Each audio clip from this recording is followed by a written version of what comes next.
Welcome to another St. Pete by Night revamped production. The following is rated for mature audiences and may contain graphic themes that will be distressing to some viewers. As always, we recommend you ensure the safety and well-being of yourself and those around you at all times. Viewer discretion is advised. In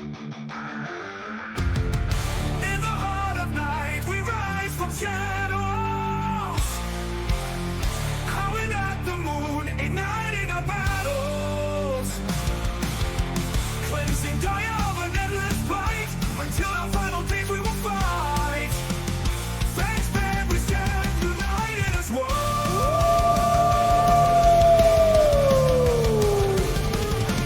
Evil spirits lurking with horror and dread. Little light leads us where the brave dare tread. Glory and honor, wisdom in our hand. Together we rise, take our final stand.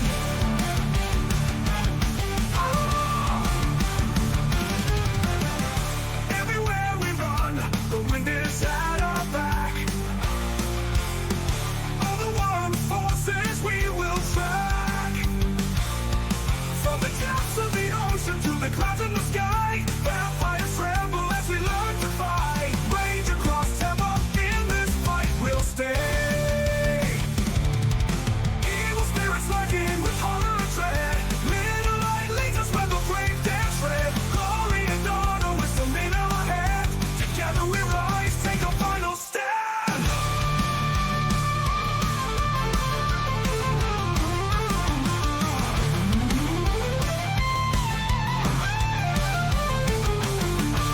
Rage across Tampa, in this fight we'll stay. Everywhere with the pack, let the night be our guide. In battles of honor, we shall never hide. We'll never hide.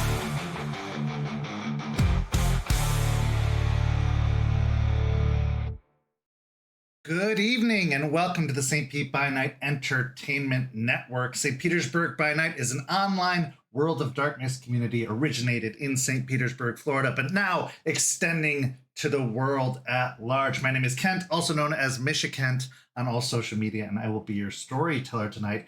And it's Tuesday night, and you know what that means. It's time for Rage Across Tampa, our Werewolf the Apocalypse 5th edition chronicle set in the city of Tampa Bay, Florida, where the Sept of the Evening Star attempts to combat the forces of the worm, both physical and spiritual. But before we get to all that, I want to talk about the giveaway we've had going on all month long, because we are just a little bit over a week and a half until that giveaway comes to an end and we'll announce our winners. So if you haven't signed up for it yet, you should get involved by following that link in the chat or in the description down below, because you're really going to want to check out this giveaway. And speaking of the giveaway, let's go ahead and take a look at our ad now.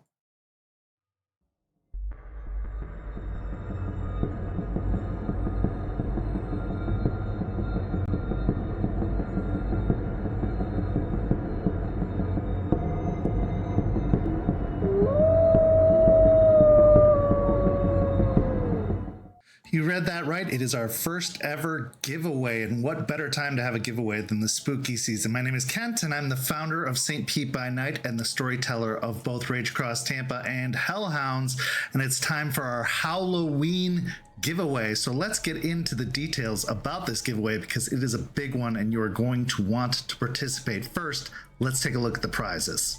Our grand prize winner is in for a Werewolf starter pack, and that comes with a Werewolf the Apocalypse 5th edition core rulebook, a character journal, a full dice set necessary to play the game, and a handmade crocheted dice bag courtesy of our friends over at Chromatic Creations. And if you aren't selected for the grand prize, don't worry, because you are in for a great runner-up prize. 3 of our runner-ups will receive a full dice set necessary to play any World of Darkness game and a handmade crocheted dice bag courtesy of Chromatic Creations. So those bags you see on the screen, one of them could be yours if you're a runner-up in this contest. So you're probably asking yourself, how do I enter? Well, there's many ways you can enter into this contest, including visiting St. Pete by Night on YouTube, submitting a video about your favorite Tampaverse character, joining our Discord on the link down below, following St. Pete by Night on Instagram, commenting on the Instagram photos, and following St. Pete by Night on TikTok. But wait, there's more. You could also submit a TikTok about your favorite Tampaverse character. Follow St. Pete by Night on Blue Sky. Like, repost, or reply to our Blue Sky posts. Share a post using one of the hashtags St. Pete by Night, Rage Across Tampa, Tampaverse, or SPbN Halloween. Plus, there are bonus entries if you're a Twitch subscriber, so subscribe to Twitch. But of course, it wouldn't be a giveaway without the important legal jargon, so let's get to the important stuff. The giveaway runs October 7th through November 1st, 2025. You must be 18 or older and a US resident to enter. Winners are chosen at random through Gleam and announced on YouTube and our social media. The contest is free to enter, no purchase necessary, and it's not sponsored or endorsed by YouTube, Instagram, TikTok, or Blue Sky. See full terms and rules with the link in the description.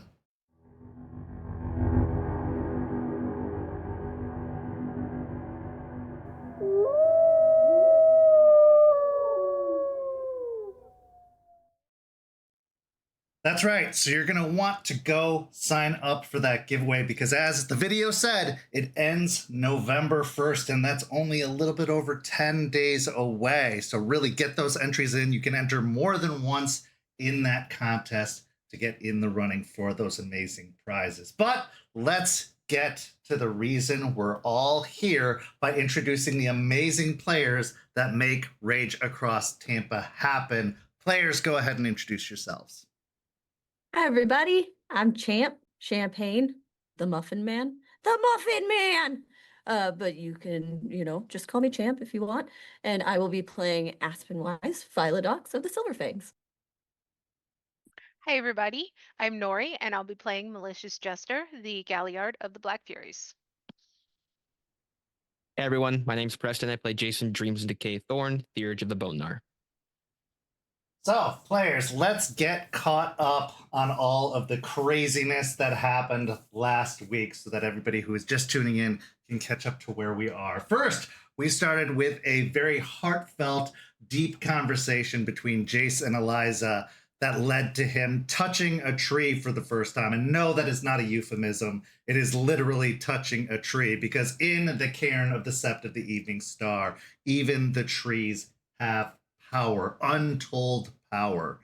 And this power comes in the forms of memories from the ancestors of the Caern, from those who have passed long beyond, telling stories or things that the individual touching the tree needs to hear. And Jace got a particularly deep message that would come into play later on, as it was a message about loss and despair, seemingly from the last Croatan on their deathbed. But will he take the message of that story, or will he fall into a similar trap? Because shortly after, the pack assembled at the Caern and were talking about current affairs when the Moon Bridge opened, and Stakes Her Claim and Sean Cross of the Hell Sept came stumbling through the Moon Bridge, horrifically injured. As it seems, the attack on the mine did not go well, and that they had been ambushed by Black Spiral Dancers, which led to Stakes losing an eye, Sean losing an arm permanently, and no iron for the Sept from Michigan. But the ripples and after effects of that attack are still yet to truly be felt. Jace also, his former pack having assisted in the attack, came to learn that all of them, or at least so he believes, were lost in that attack, as there were very few to no survivors left behind after the ambush from the Black Spiral Dancers. Afterwards, Jace retreated to his bar, preparing to pack a go bag and run up to Michigan to see if there were any survivors, but was stopped by malicious Jester, who managed to, at least for the time being, talk him down and assure him that any actions he took right now could be very, very detrimental. However, she did offer to go with him if he decided to go. So we'll see what happens after tonight's story. Speaking of tonight's story, let's get right into it. Our first scene begins at the apartment of Aspen and Artie. Aspen, you have been spending quite some long days and nights researching the Piney Point facility and the fertilizer company that it fronts as. The fertilizer, of course, being shipped out with the infected seeds in it that eventually grow to cause infections in humans. Now, what you found so far is that that's not all they do. They do send out legitimate fertilizer to some big box chains, but mostly to mom and pop shops. So as you and Artie are hard at work, you're sitting on the couch with your laptop and a notepad. Artie is over at his desk with the bank of monitors, opening and closing windows. There's a knock at the door. I will hesitantly and begrudgingly get up from my hyperfocus and go to the door and open it. As you open the door, Jace is standing in the doorway. Now, Jace, why did you come to see Aspen tonight? Couple things. First and foremost, he left at a pretty crucial point during the last meeting. And with the conversation that he had with Jester, an apology, in a sense, needs to be made. Respect given to the leader of the Sept. And he needs a favor. So, as you open the door, seeing Jace standing at the top of the stairs right in front of your doorway, the scene is yours. Jace, come in. I was just working on some stuff, and she'll like walk in very quickly and close her laptop, move some stuff off of the coffee table. We'll walk in. I'm glad you guys are decent. So, what did you need? I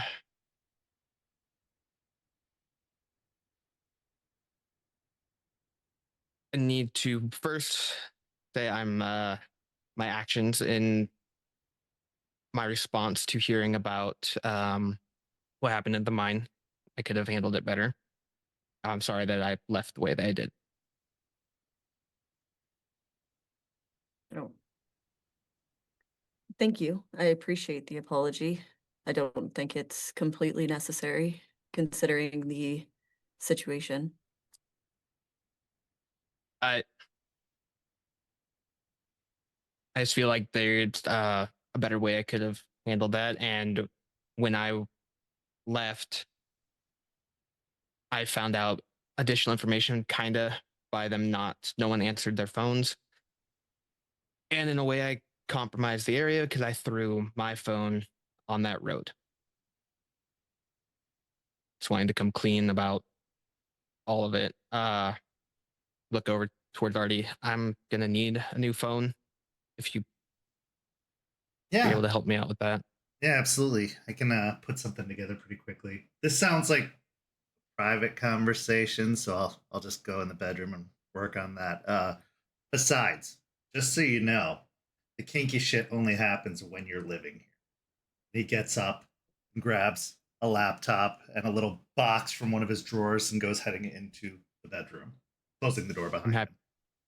I'm happy I could do that for you guys. She'll take a long drink out of her mug, just ignoring that whole interaction.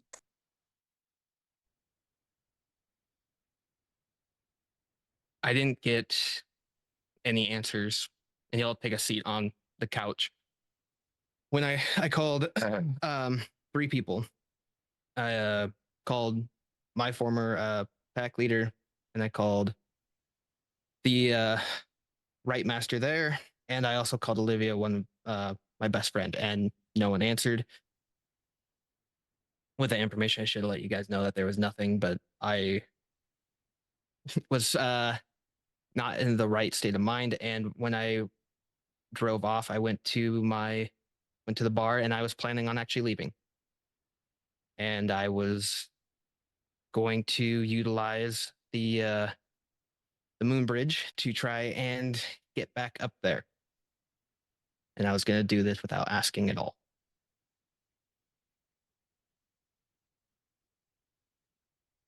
Luckily, in the midst of me packing, Jester did stop by. She gave me the additional news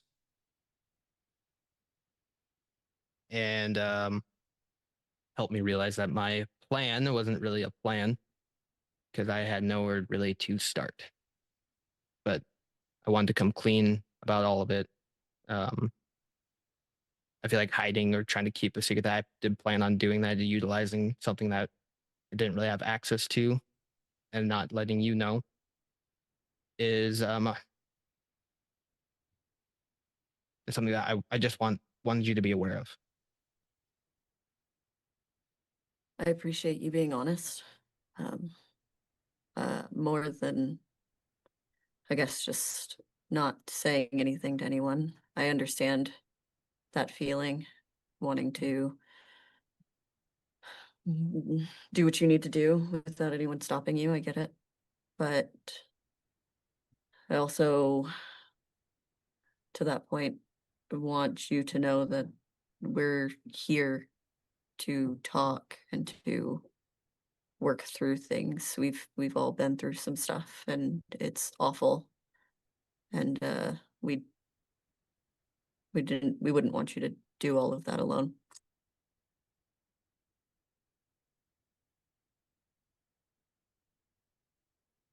I had a nice chat not too long ago with Eliza, and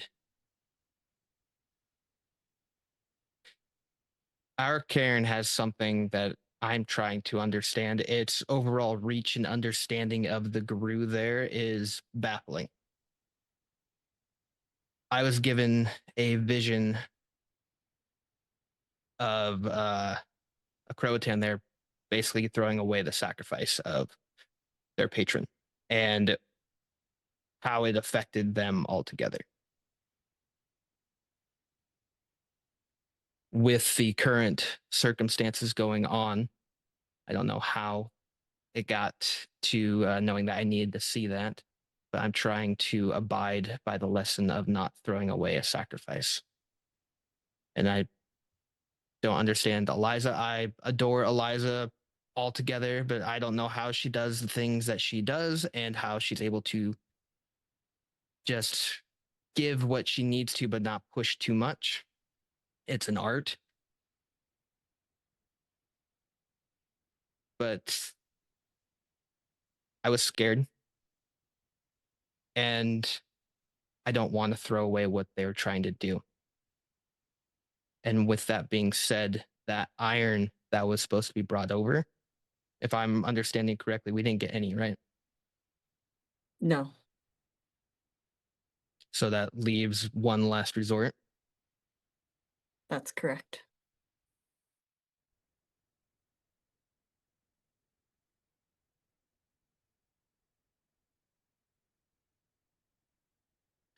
Aspen, are you aware of the law of thermodynamics?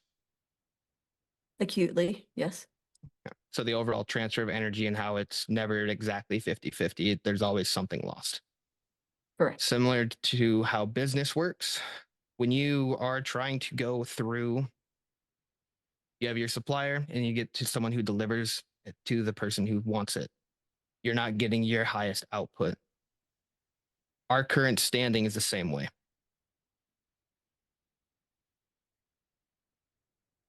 What are you referring to? I'm referring to the deal that we have.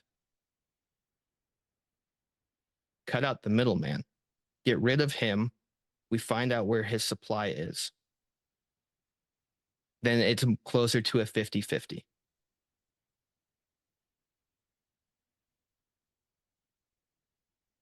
Aspen stops, pauses, looks down at the coffee table for a moment, because that deal, cutting out the middleman of Bateman, sounds wonderful, but also there's a lot more to it than that. She looks back up at Jace.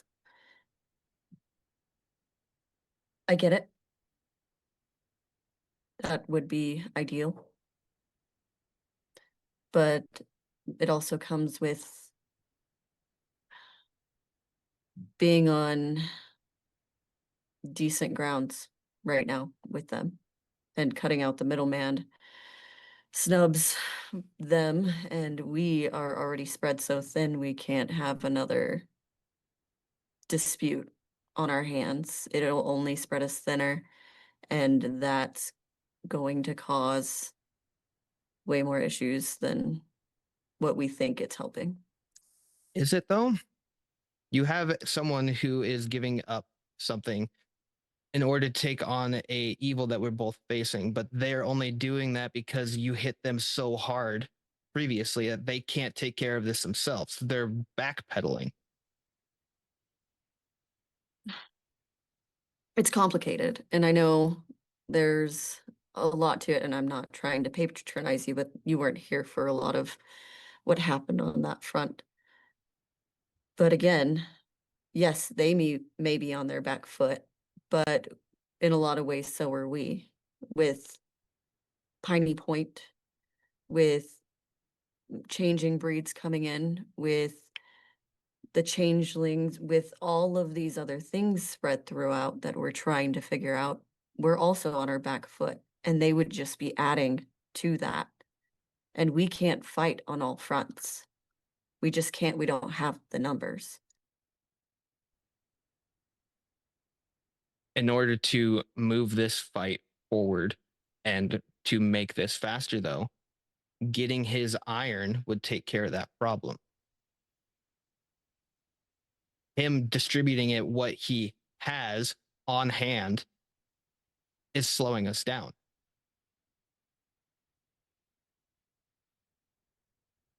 Okay, let's think about it for a second. Let's think about if we got the iron, we cut him out, however we decide to do that, because right now that seems like a large feat in itself.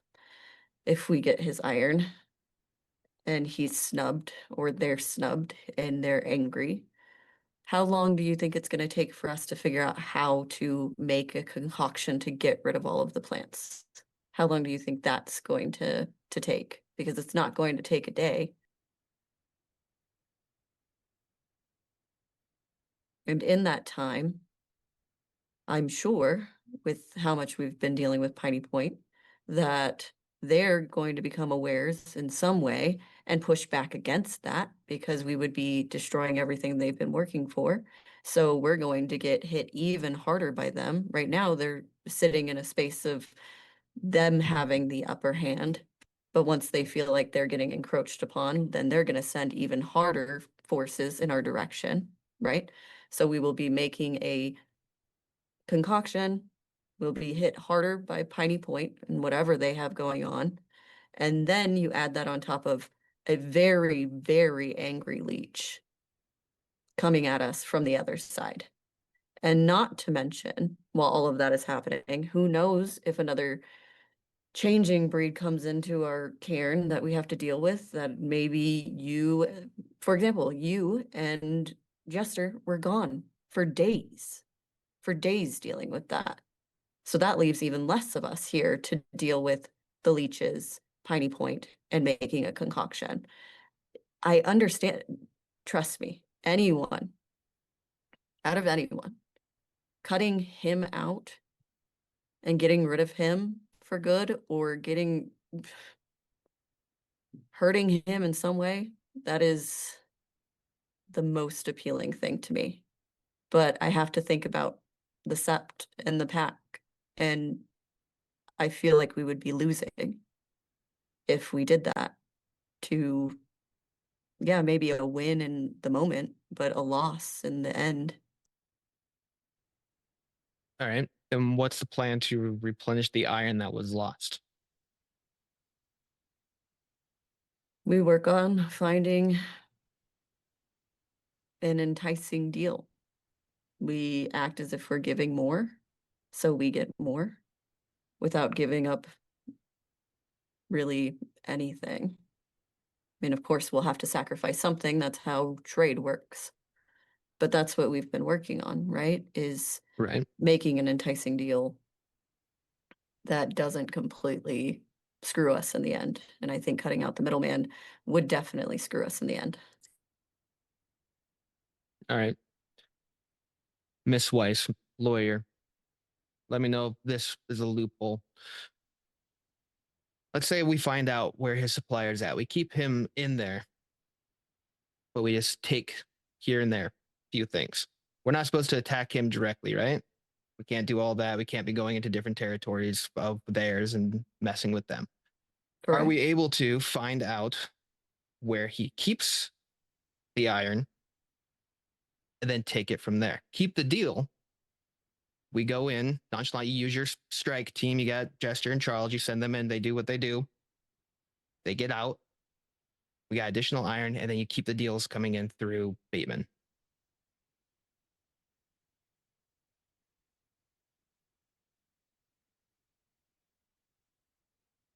I think that's risky. I think not. But again, we can say Miss Weiss lawyer all we want. This isn't legally binding. If he's angry and wants to pull back on the deal, all he has to do is pull back on the deal. We have no contract. He has no way of staying in our pocket or us in theirs. I think there's something to that, though. I think getting information, and if we find any way to turn the tide in our favor to make it so we don't need him, is legitimate. I think there's something to that. It's just a fine line we need to walk, because if he becomes aware, then I don't know what he would do. He's a volatile man, but also smart man. When he's volatile, he does it in such a way that's like chess. So navigating that is going to be a feat of its own.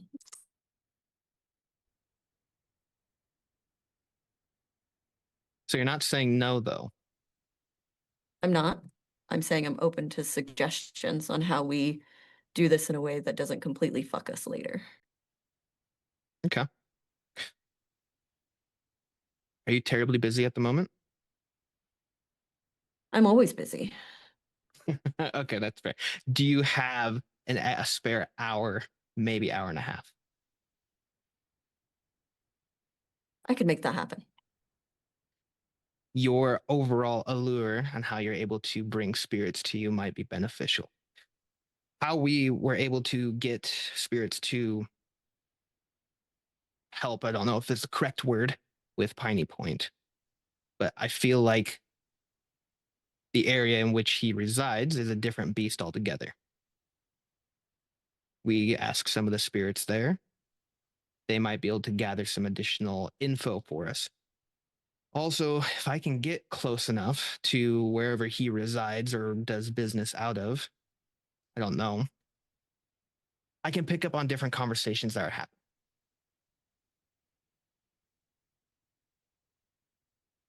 I'm open to the spirits. I think you're playing with fire, trying to get close enough to get information on your own. At this point, I'm sure he knows plenty enough about you and has plenty around that place, around his place, to make sure that all eyes are out. And if we're seen, any of us, it's going to be problematic.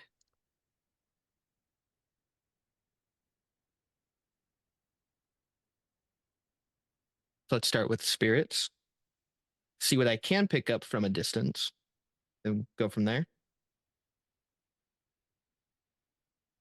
Like I said, I'm open to it, but we're not going to break any of the treaty we have right now. No, just bending stuff. That's it. We don't cross territories we're not supposed to. And when we talk to spirits, they go to get information. And that is all. Agreed. I'm fine with that. All right, you got an hour. Hour and a half. We'll see how it goes. Cool. You'll get up from the couch. Artie, have fun in there. Keep your pants off. We're leaving for a bit. Oh, you should probably say sorry to him too, because like if you would have gone through the gate without his permission, that's kind of rude. So say sorry. Open the door, not even acknowledging anything. Hey, sorry, I was gonna use your moon bridge without asking about it. You would have had a hard time. Got to know the right to open it. But thank you. I would have found you or something. But yes, I am sorry, and I'll talk to you about the phone later. Can't say I don't get it. I understand that impulse, and if anything were to happen to Aspen or Jester or any of you, and I was some distance away, I can't say I wouldn't have made the same choice. So I'm glad you're here and not running off to die somewhere, because if it's as bad enough to take out 3 septs, you'd have had a hard time, probably. But I get it, and thank you. No apology necessary in this case, but I appreciate it. You want the door open or closed?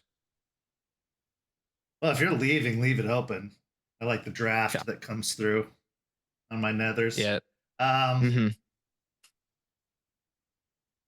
Where are you guys going? Just out. Okay. We're going to talk to spirits and see what we can do. Okay, have fun with that. We know how the last time turned out, so. Hey. Yeah, fuck you, man. You'll close the door and walk out. Okay. So as you exit the apartment, heading out into the city, where are you planning on going? The overall location of where Jace's bar is pretty close to where Tampa City sits. And he's had some pretty good rapport with some of the spirits there.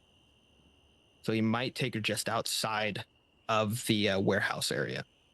Okay. Heading out to the bar, or at least in that vicinity, you are near the port. You are actually just across the bay, or at least a small portion of the bay, from the sectioned off area, the part of the treaty that blocks off your access to that area, especially at night. So as you arrive in the warehouse district, it is, what time of night are you going, would you say? Sunset-ish. Yeah. So you can see that there's a lot of people finishing up work, getting ready to leave, close down their warehouses for the night. However, there are some warehouses that are 24 hours and still see a flurry of activity, whether it's shipping or receiving or packing up shipments ready to send out. But you find a area near the bar that is quiet. The owners of that warehouse have gone home for the evening, and you have the space to yourself without any interference. You'll kind of walk out towards one of the buildings. Aspen, one of the great things about this spot is this is one of the first places that Rat, actually not even first, it's one of the first, it is the first place Rat came to me when I got to the city. And that's one of the reasons I bought one of the warehouses here. And he'll walk out towards the edge of the piers looking out downtown. Just over there, if I'm understanding this right, is where we're not allowed to go. That's correct. So shouldn't be too hard to ask nicely of some spirits to not have to travel so far and pick up what they can. Well, I think it's a perfect opportunity for you to talk to your patron. Who better to find out information in a city than you rats, right? But I shouldn't tell you how to do your job, of course. No, that would be rude and totally unfair and not very nice. But correct. I agree.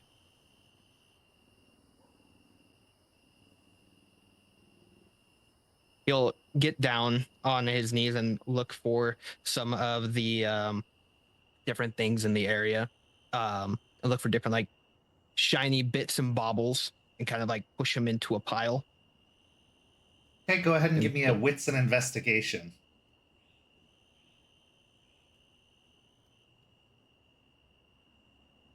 Rage 2, or am I back down to 1? You're down to 1 at this point. Oh, no, you know what? We'll say you're staying at a 2 because I think even though being talked down by Jester helped, you are still feeling a lot of feelings about what happened up there. Okay. 4. 4 successes. Okay, so gathering together a bunch of shiny baubles, maybe even some scraps of food, you're able to put together a nice little pile, a collection, if you will, of things that you know will appeal to Rat. He should respond nicely to this. If you could put out a call, just so he knows that we're both here to talk to him. Sure. I will kind of rearrange his little pile just because it's organization while she sits, and she will call out to Rat, and she'll just, Rat, I know you're out here somewhere. I mean, this is kind of your area of expertise, and your follower has brought you treats, so at least you'll get a meal. Give me a charisma and persuasion.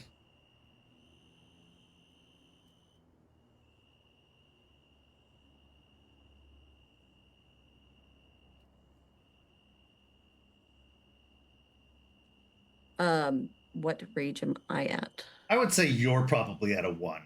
You feel at least content that the people who made it back did make it back, albeit injured, but they did, especially Stakes, made it back and is recovering nicely due to the healing effects of Eliza and Delphine and some of the others that have been tending to them. Okay, and can I add my favor? Yes.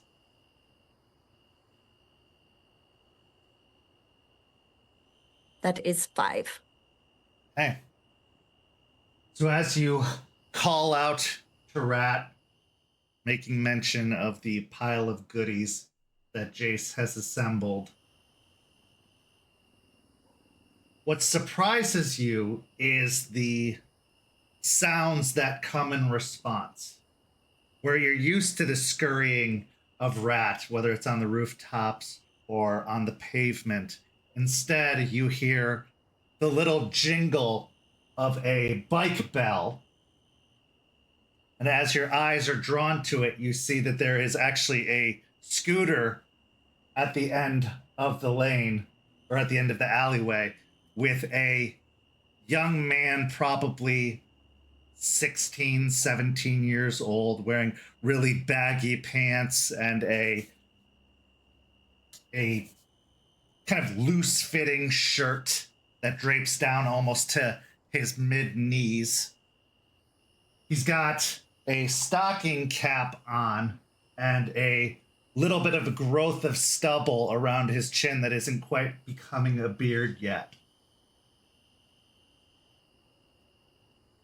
He looks over in your direction and cocks his head to the side. What are y'all doing? Recycling. Well, if you're not going to eat that. It's for a friend. I see. Well, I have a friend that would also really like that. Let's just say it's a mutual acquaintance of sorts. But he's a little busy right now, tending to some other matters of family business. So he sent me. Is there a message you want passed on? Sorry, I'm a little taken back. What was your name? You can call me Skeeter. Skeeter on a scooter. I like it. Ha what is your relation?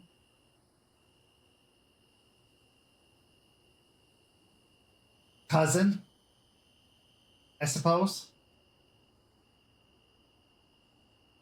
What's your relation?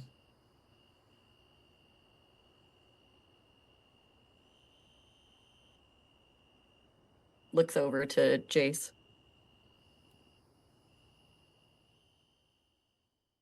Close cousin removed twice on my mother's side. That sounds about right. Well, I can assure you that your secret is safe with me. If there's something that you need him to know. Look over to Aspen. I will look to Jace and I'll kind of turn my back to Skeeter. Can you? I can give it a shot. I like to try and sense the true form. All right. Go ahead and make the roll for sense the true form.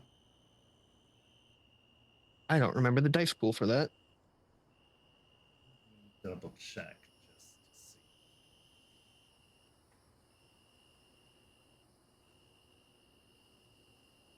Wits and wisdom. There you go.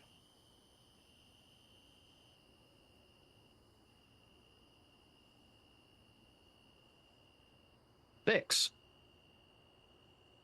As you take a deep whiff in through your nose, as if you're preparing to respond or trying to mask the fact that you're taking in the odor, the stench hits you almost like a slap to the face.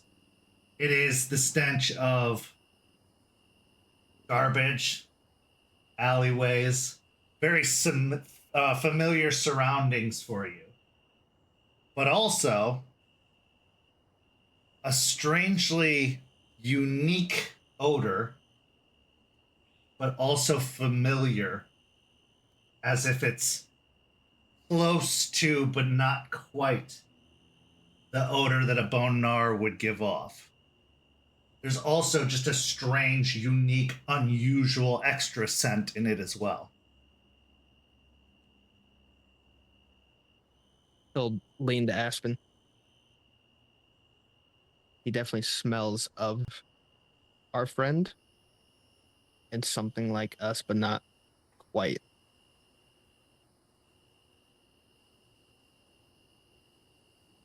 Goody. Okay. Yeah.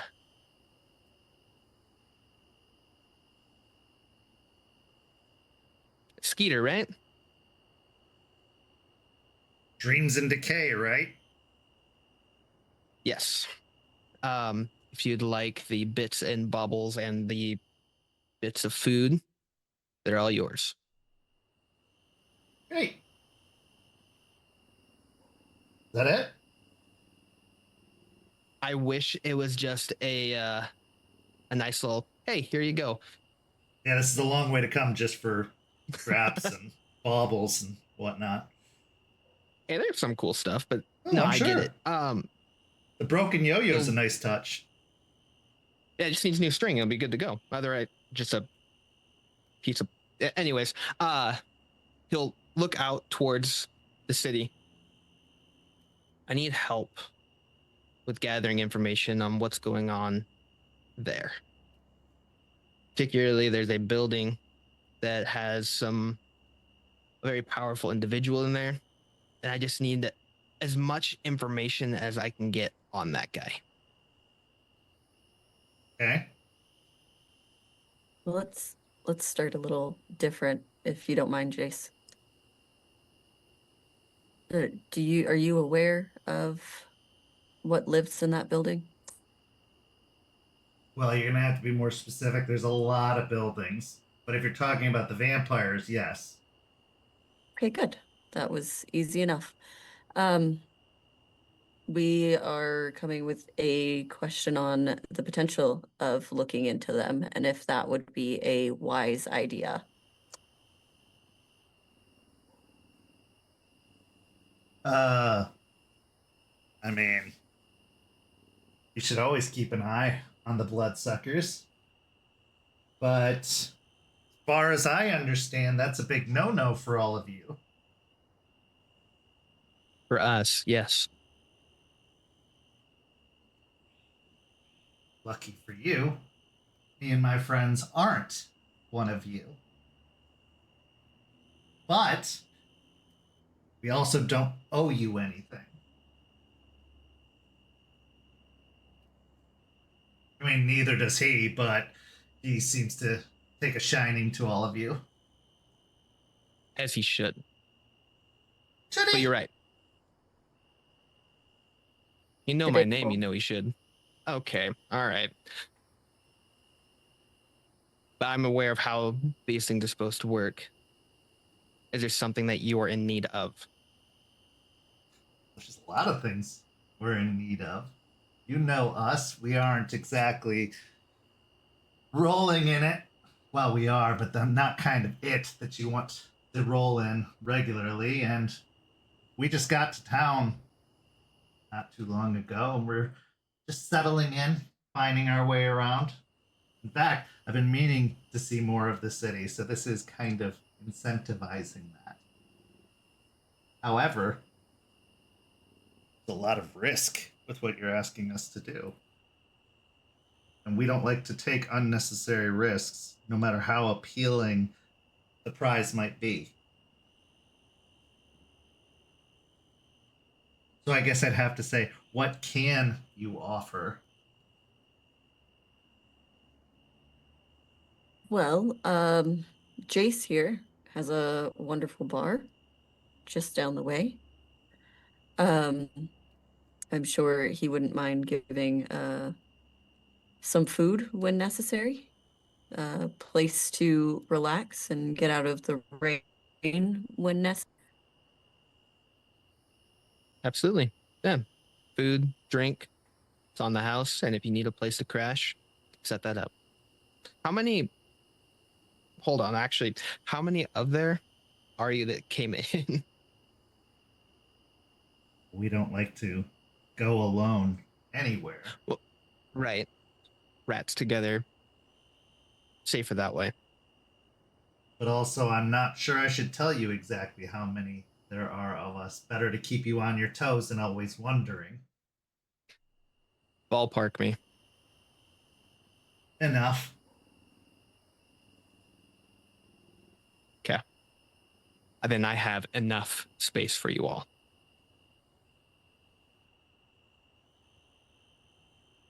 Okay. That's pretty appealing, I suppose. But if you are looking to go into places that don't belong to you, that makes me think that you have intentions of those places one day belonging to you. All right?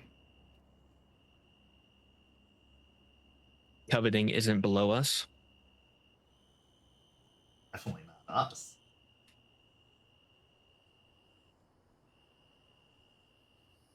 Here's what I'm thinking. Along with your generous hosting, there may come a time where me and my friends are looking to call someplace our own.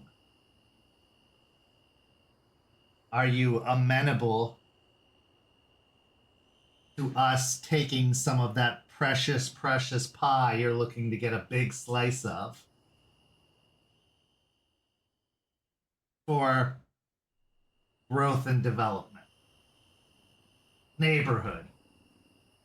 We could be neighbors. You look to Aspen. She'll stare. Well, since it seems you know quite a bit, where are you looking to go?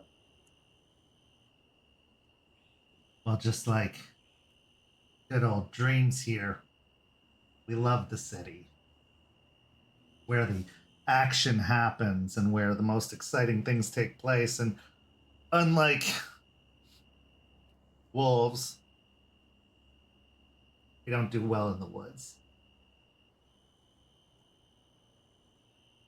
Better places to hide and scurry and scramble when you're in the urban jungle.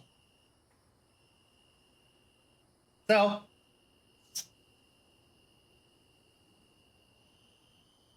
I'm sure there's a place in the city proper that we can call our own. Not too nice, but plentiful.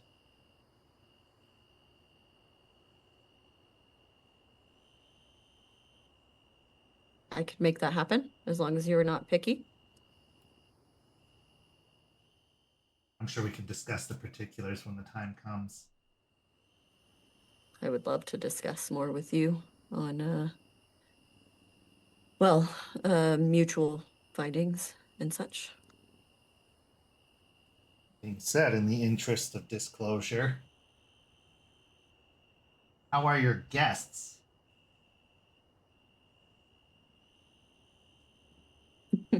We have a lot of guests. You'd have to be more specific. I know that we aren't the only ones that came calling recently. You One would of be them you absolutely went correct. a far distance to get.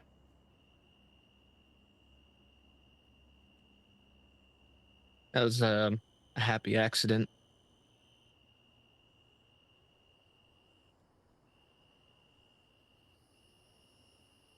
That one, in particular, seems problematic.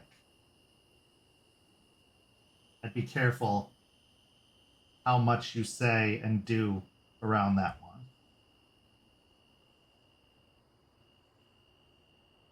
They reek. Worse than me.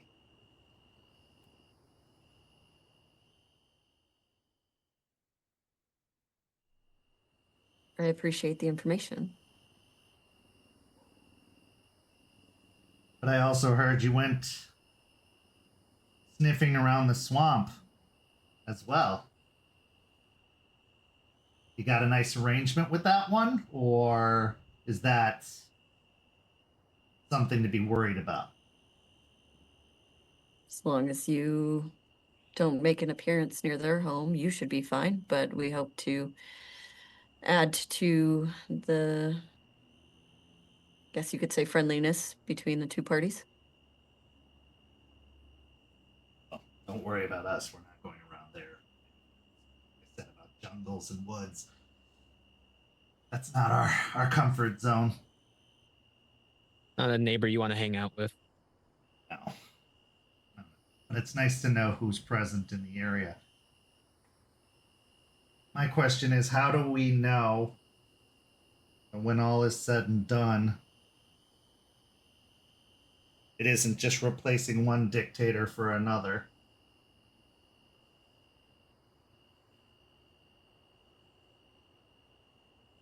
Y'all got history of taking things that don't belong to you. She's different, okay? She's not like the others. She stinks like the others. She does have the Money. smell, and she talks just like him, but her bark is much different. Okay? She's building something different, and she has intentions in order to make that happen.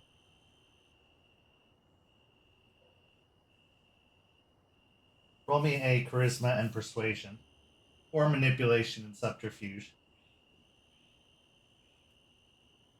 Use persuasion. Yeah. Can I burn a will? Yeah.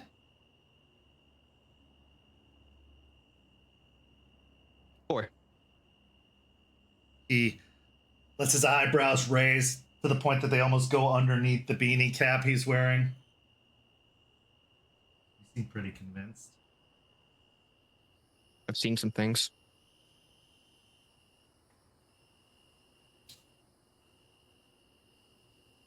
Okay.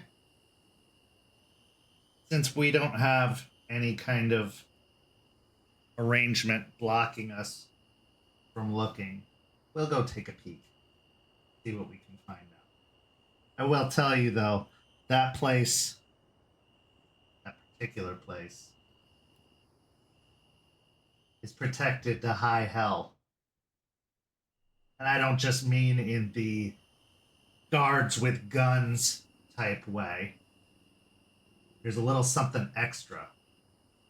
Something that stinks of blood, but is a lot more obtrusive. They got protections against our kind and against spirits. So if you're looking to get inside, can't guarantee that, but I can at least stick around, see who comes and goes, what we hear.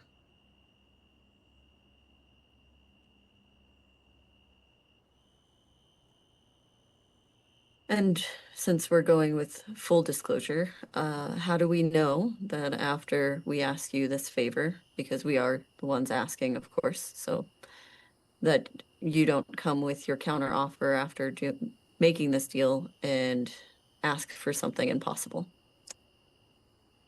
You don't. That's the fun of it. You need something. Something we can provide. At the moment, we don't need it. But only at the moment. Then I guess we're at a point of mutual trust. I wouldn't call it that, sweetheart. But we'll call it we have an understanding.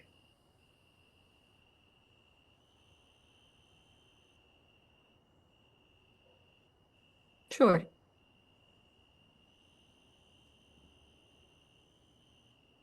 Yeah, like to go bag for all that.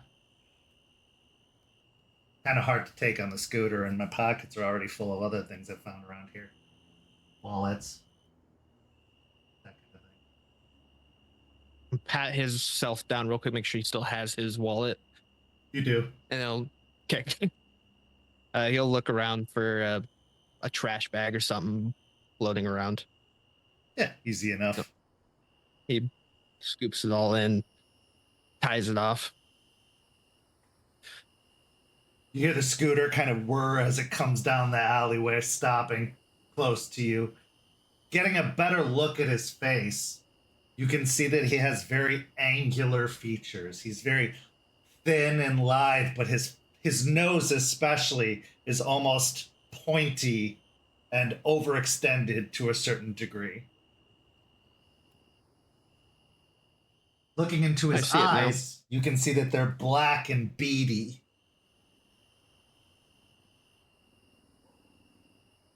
Yeah, you look just like your cousin.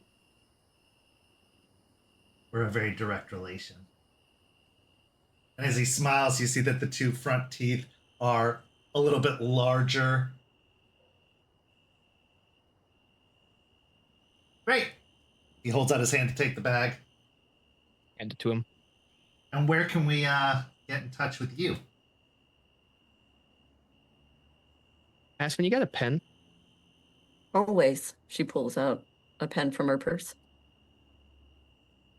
He'll take Skeeter's hand and write down the address at the Split Helm. I'm working on getting a new phone. So there's the address. Go to the back. Come at night. Myself or one of the other will let you in. Can do that. I also keep a very close eye on inventory. Me giving things out is different than things being stolen. Let's not make accusations. I'm not. I'm making a statement. It's not stolen if you don't know it's gone. telling you that if things are gone, I will know. We don't steal from family. Correct.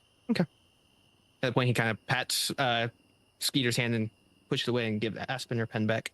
But family also doesn't pay. And he gets on the scooter and starts to push away down the alleyway.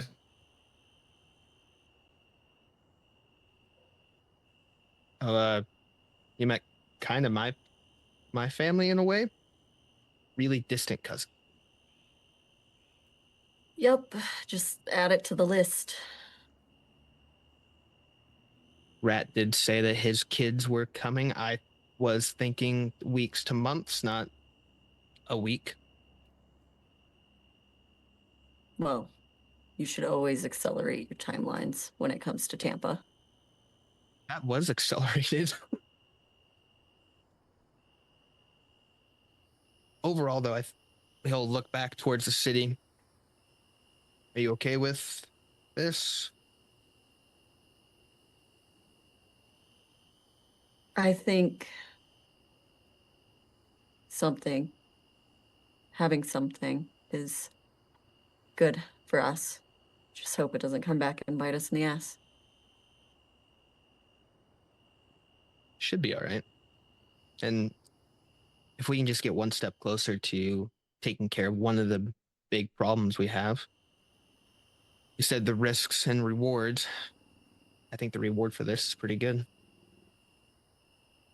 I think so. At the very least, we have information, and when it inevitably comes to blows, which I'm hoping that won't happen for quite some time, we have some information in our back pocket. I just don't want to sit idle. That's my biggest thing right now. I get it. Trust me, I get it. And I haven't said it, but I'm sorry.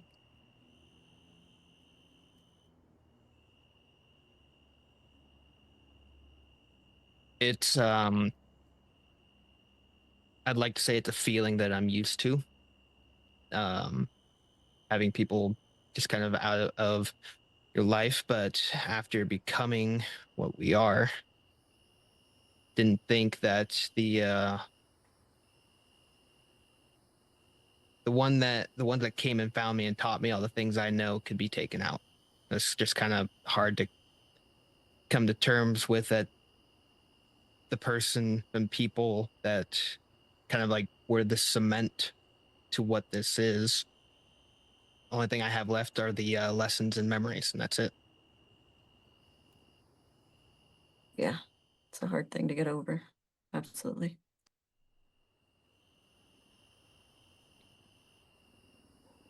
I mean, it doesn't mean anything right now, but I can tell you that it does get easier. You're right, that I wish that helped right now. Yeah. But I should probably get you home before Artie starts assuming things. Probably for the best. Like you're dead or something. I don't know where your mind was going, but like you died, so we should. Just go. Uh-huh. As you head to the motorcycle that is parked not even a block away, both of you roll me wits and awareness.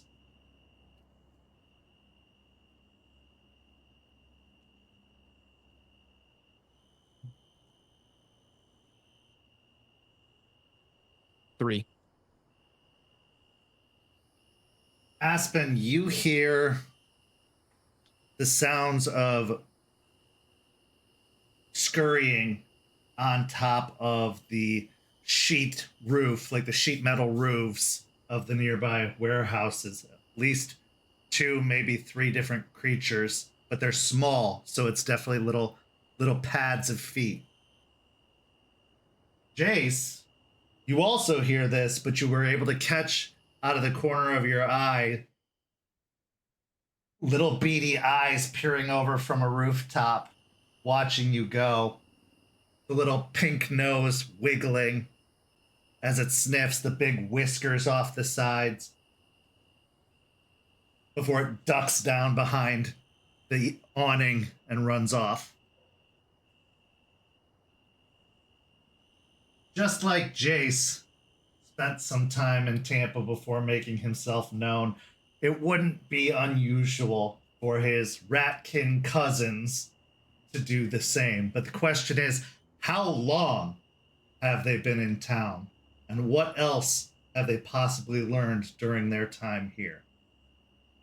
With that, we transition to our next scene. Jester, you are at the cairn, and you've asked Eliza to meet with you about learning an important story from one of the trees. Now, this isn't your first foray into touching a tree. In fact, you've made some time every now and then to do so as you try to absorb more and more of the stories of a long gone tribe of Guru. Stories of a time that only exists in the silver record, as most of it comes before writing came into fad. And even the stories coming from these trees seem mysterious and unusual, just like this place that you stand in right now. Unlike anything else the Guru Nation has ever had to offer. As you arrive at the cairn, Eliza is stepping out of her RV and she gives you a warm smile.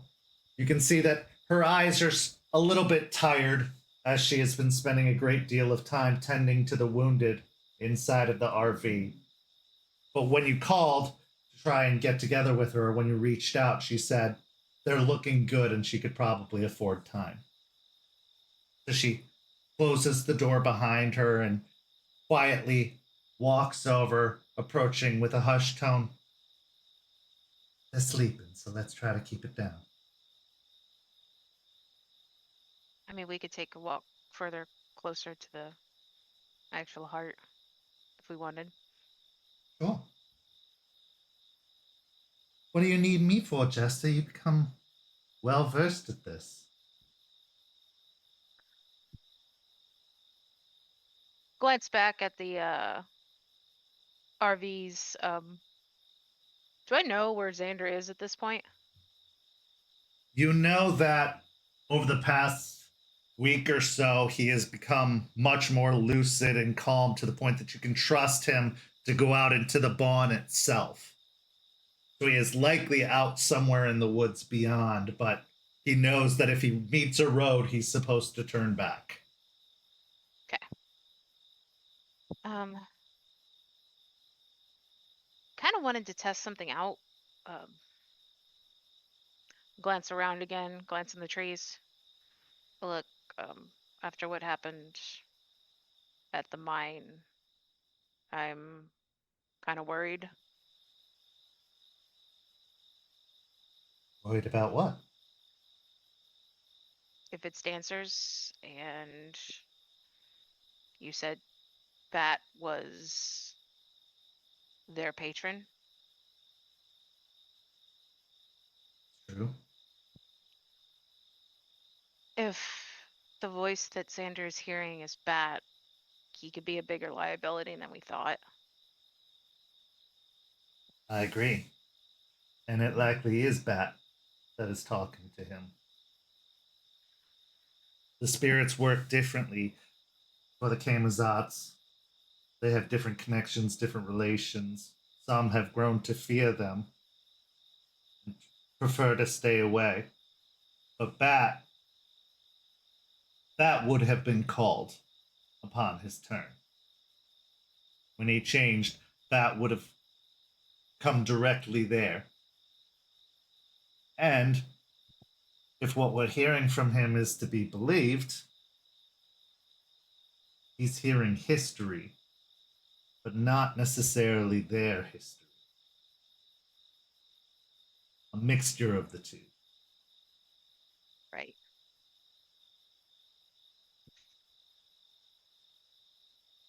I'll sigh and just stare at the trees for a while. It's not as prevalent, but I still remember Ryder's point of view of what happens. And the fact that the dancers attacked the Cairns from the Umber side. if he's connected to Bat, he could lead them here.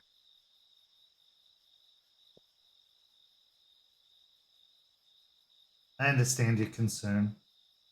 One of the beauties of this place is it does obscure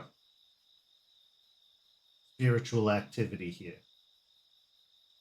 The sentinels not just guard us from the spiritual side, they muss up the signal of sorts. But the overall energy can still be felt, at least in the area. But if I had to guess, the spiral's interest lies elsewhere. You think so? There are bigger fish to fry than us, my dear. Don't forget, this place wasn't just forgotten about by the nation. It was not worth the effort. Like the snake eating its own tail, this place was already falling directly into the worm's hands, decaying. So it didn't need any extra attention. And yes, while we're here doing our best to recover it from that state, we are few. And they are many, and I am sure they are preparing that force for something big. Not something for us to ignore, but it'll be a while before that fight's at our doorstep, I have a feeling.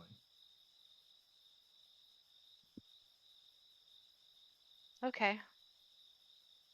Well, either way, as much as he's becoming more lucid, I think there's only so far we can go with just talking to him. We need to figure out how to stop the screaming. So I was hoping to get your help on trying to focus, I guess, to learn about this white bat that you've talked about. Of course. There are very few stories about the white bat, but there are stories here. Story unrecorded history. So, if you have that query in your heart, I'm sure the spirits here will have an answer for you.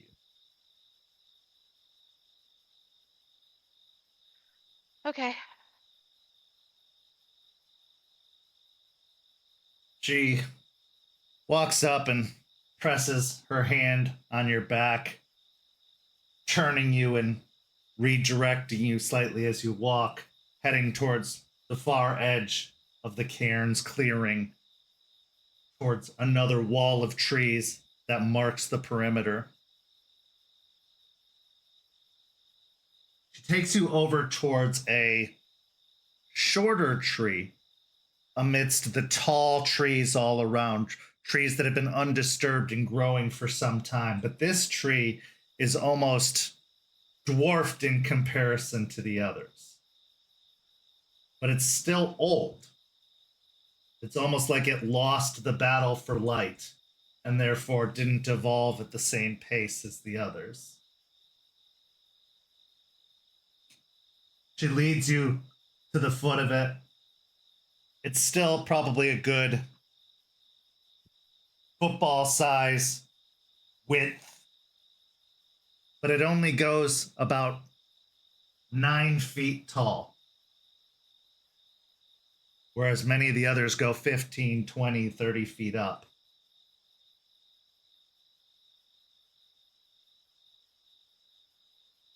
Cut off in its prime.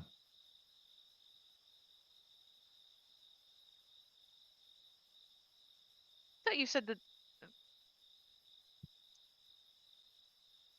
So why was it cut off in its prime? It's not like connected to a particular spirit, right? You said they weren't. Most of them are. But I've found that if you search for something specific, you're more likely to find it. And this story that you're about to observe will answer that very question. Okay.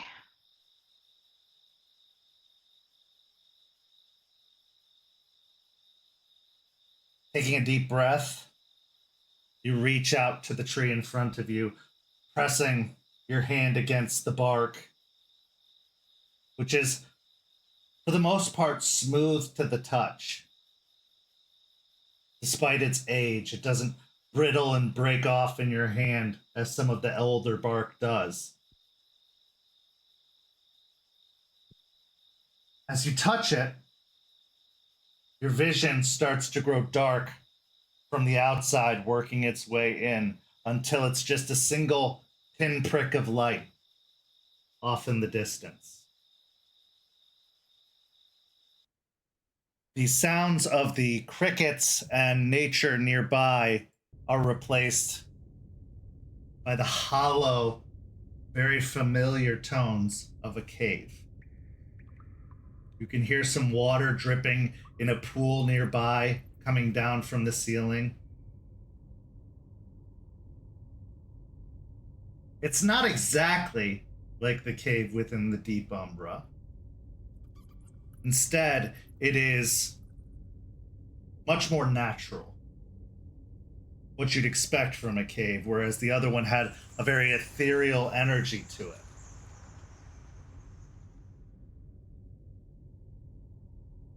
You feel comfortable and at home here, as if you've been here for quite some time. You look down and you find yourself to be a very pale-skinned young woman, but still very much Guru. While others take a lot of comfort in leaving the cave to go run free amidst the mountains, you prefer the cool dark of the cave itself. This is where she is. This is where she's most prevalent. As you look around, your eyes adjusting to the darkness, you can see that the walls are covered in murals of a bat drawn from chalk and some loose white stone that leaves a nice residue behind. You follow your eyes over to a carved altar off to one side. It's hewn from the same white stone that you were able to unearth from deep within, and you've spent a great deal of time perfecting the statue of your patron, the white bat,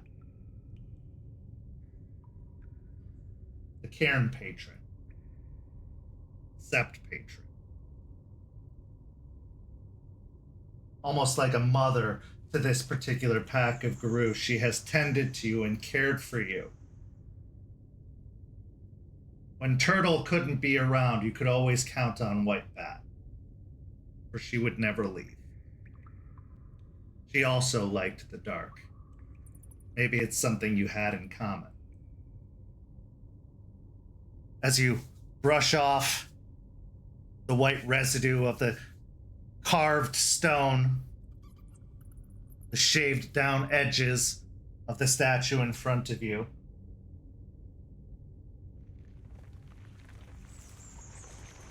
you hear a sudden flurry of wings as several of the cave's residents, bats, true bats, take flight heading towards that pinprick of light in the distance that you know to be the exit to the cave.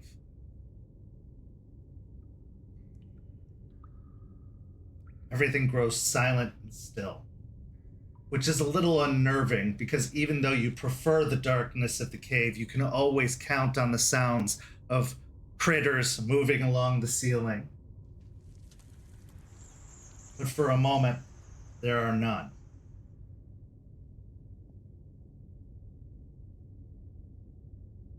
And then you hear the cry.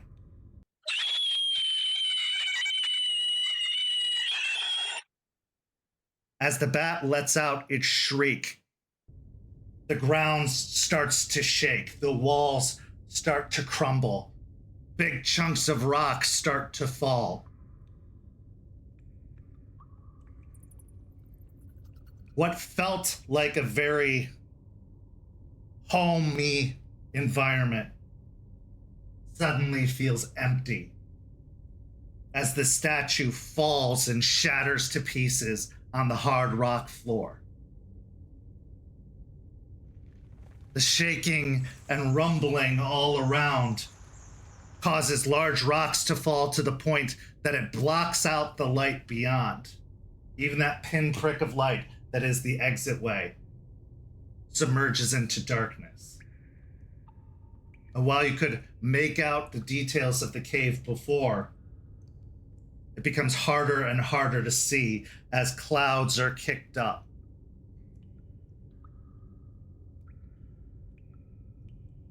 Suddenly, you feel yourself starting to pant and gasp as if the air is being sucked out of the cavern.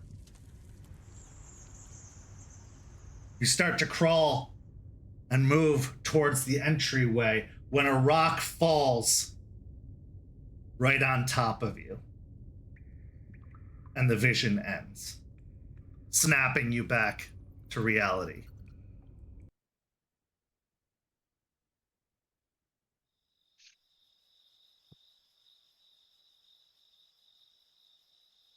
I see why it cut short.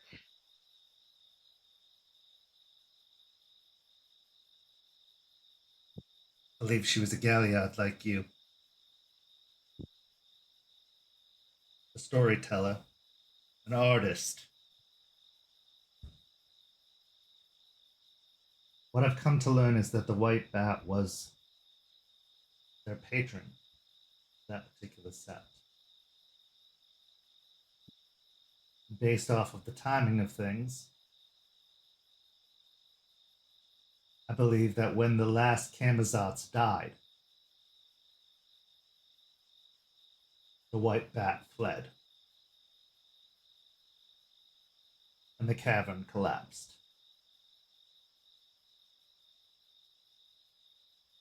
That shriek, that call, was the white bat. Perhaps in anger, perhaps in pain. Because while the spirits may aid us and guide us and be our patrons, they have interests elsewhere, connections elsewhere. Okay.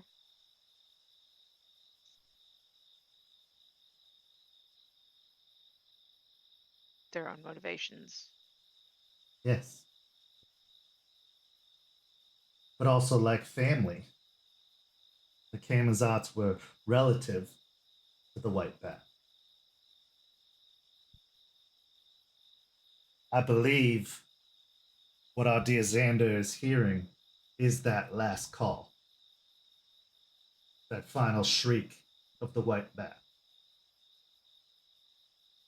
And based off of what I've been able to research and uncover, that appears to be somewhere in Virginia, in the mountains.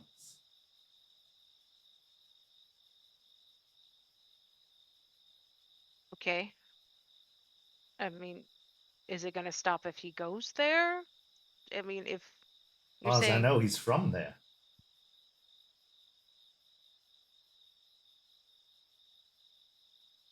I guess that makes sense. Like, how long ago was this? Was it before or after the sacrifice It was shortly after.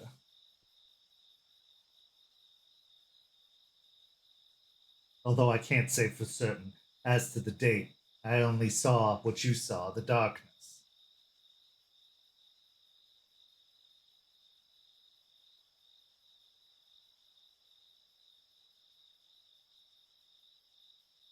So how do we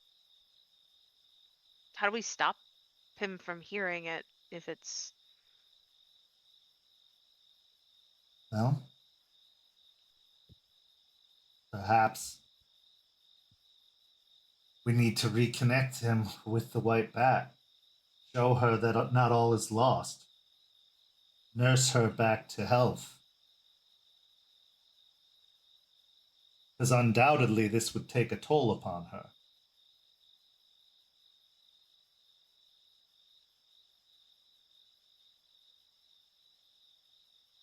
I guess if Bat heard it, this white bat, she heard it too, or realized it when he changed as well. Maybe. But we don't know how far she's gone or how cut off she is. I think perhaps she didn't flee that place, but instead sealed herself in.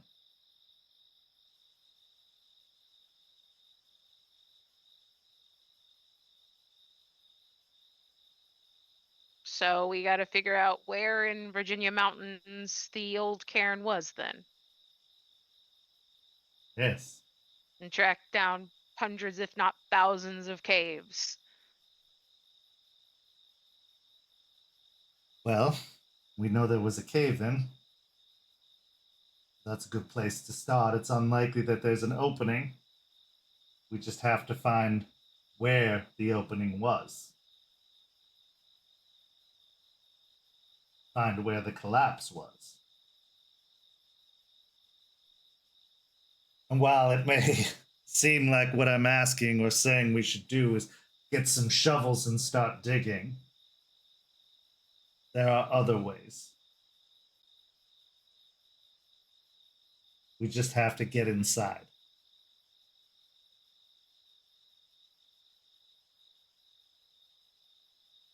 Well, to get inside, we'd have to find it first.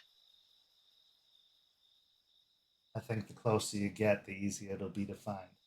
You know what you're looking for.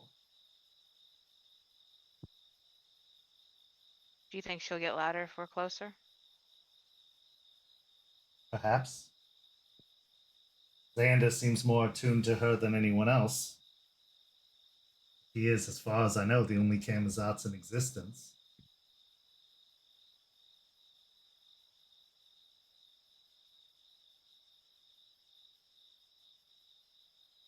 Think there'd be an opening through the Umbra, or would we have to just...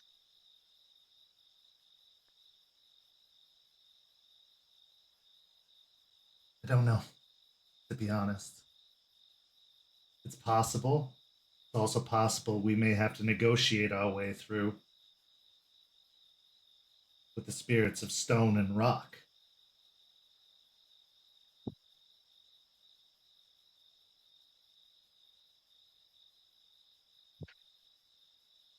Okay.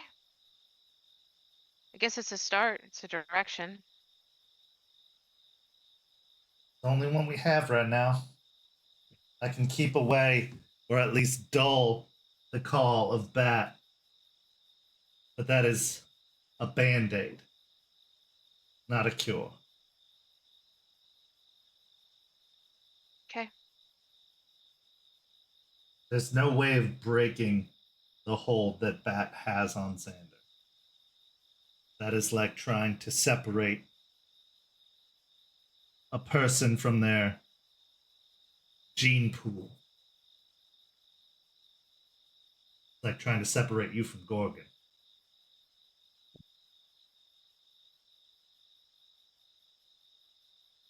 Maybe even more direct than that. That was his maker. Was the maker of the Camazotz.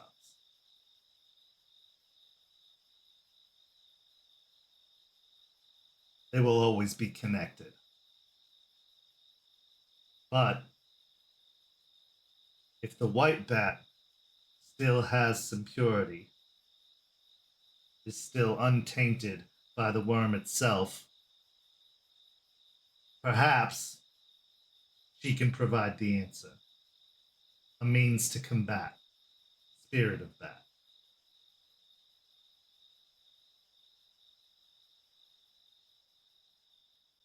Look up at the sky.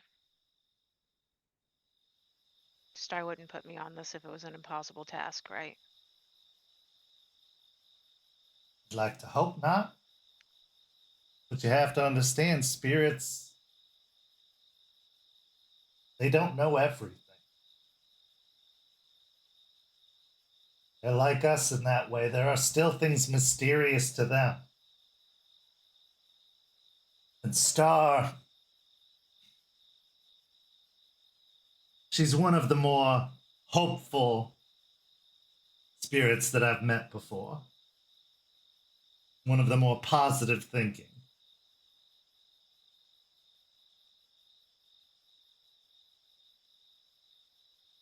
So I hope there is a solution. For all our sake.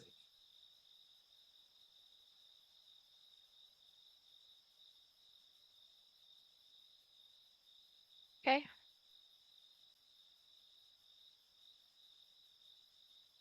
The other question is, are we in a place to find it? With everything going on. I don't know. I guess depends on if we have to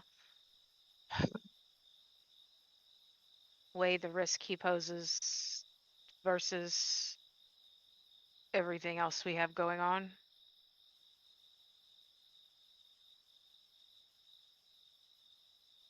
I don't even know if he poses a risk. I might be worrying for not a whole lot. Maybe we're able to keep him calm and keep the influence low.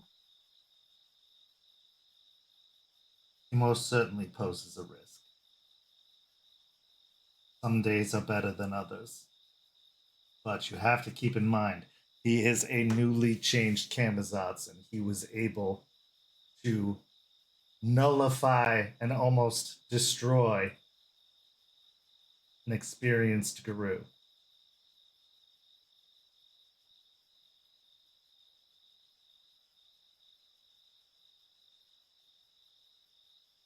Yeah.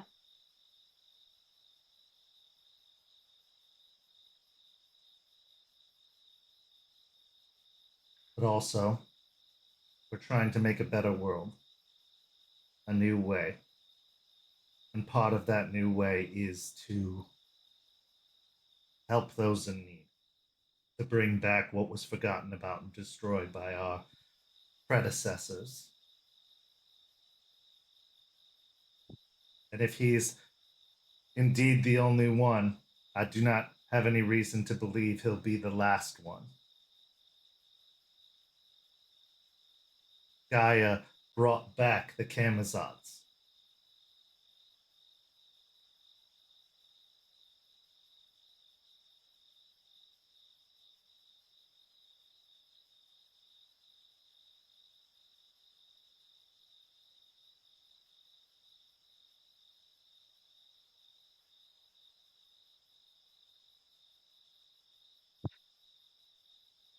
Eliza, he keeps talking about a labyrinth. Is that real, or is that part of his, I don't know, like it seems like even his hallucinations are influenced or touched upon something or connected to something.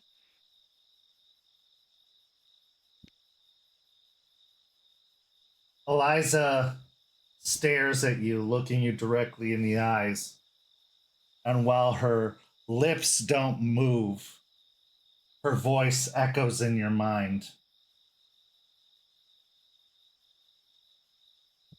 I dare not speak aloud of the labyrinth, for I only know stories. But all of those stories speak of the labyrinth as the place that the worm dwells. They call it the Black Labyrinth, for it is endless hallways and corridors filled with the most disturbing and deadly incarnations the worm has to offer. The labyrinth is the place that the White Howlers entered in an attempt to combat the worm, to take the fight to them.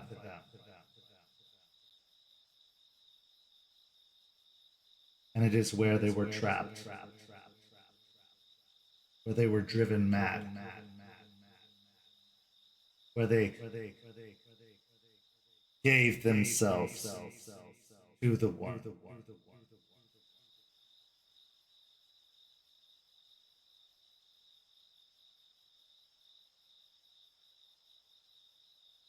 Some say it is a place they take others in an attempt to turn them.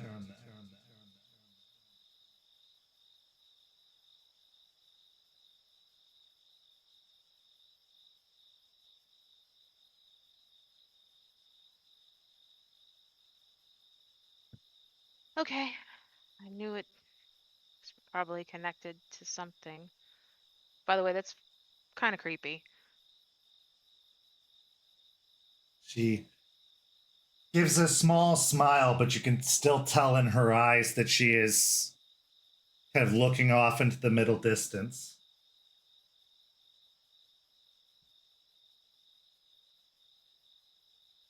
Doesn't help calm these worries any. To be honest, no.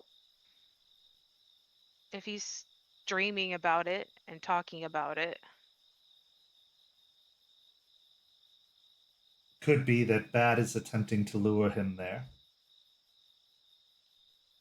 In mind, if not in body.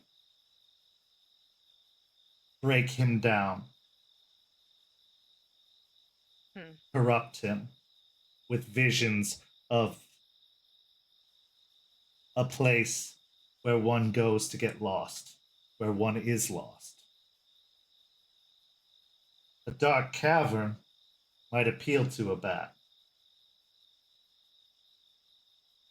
But this one, you do not escape. Once you enter, you will not leave until they show you the way out.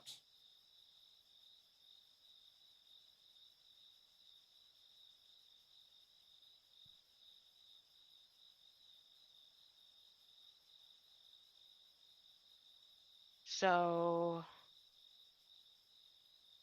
just really need to figure out where that cave-in happened.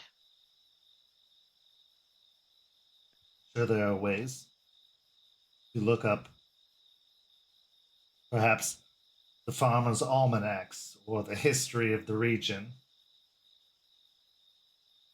Perhaps there are even stories told about it. An event like that doesn't come lightly and isn't easily forgotten, especially in an area with no earthquakes. Yeah. I guess I can start with that.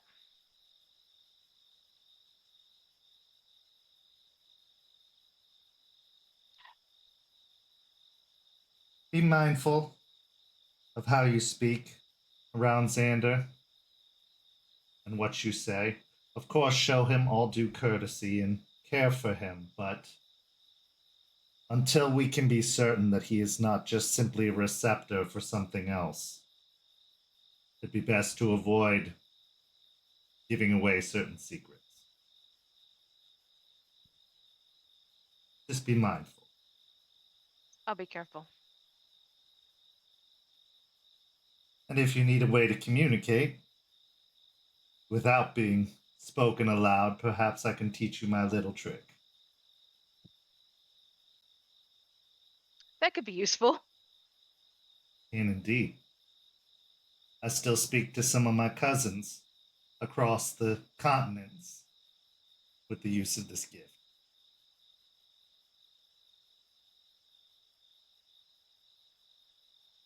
How are they doing?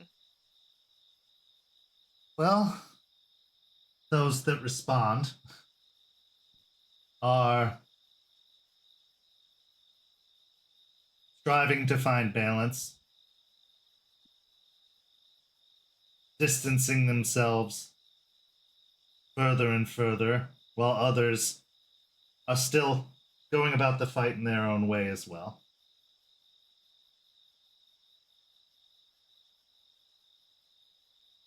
They enjoy what we're doing here, but not enough to go out of their way to find it. I mean, let's be honest, this place is crazy and dangerous. Yes. But isn't that what we're needed most? Yeah. But no sane person would really want to come here.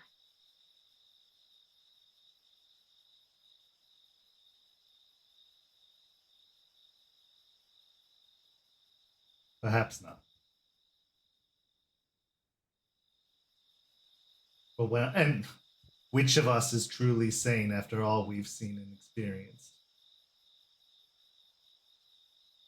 You saying Garu as a whole or just like us here? Bit of Well, both? you have to be crazy to throw yourselves against the forces of the unknown in what you're told is a losing battle.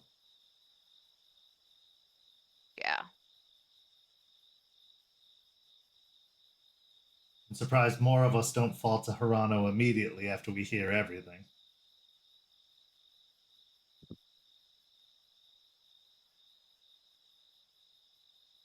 Yeah. Maybe that's why we only give it in bits and pieces. A slow rollout is best. It is very overwhelming in the grand scheme of it all. Are you okay? Yes, I'm exactly where I need to be. I didn't ask if you were where you needed to be. I asked if you were okay. Yes, I'm helping those in need. I'm with family. I'm at peace. This is my balance. I can't think of a better way to spend what remaining days I have than here with all of you, fighting the fight.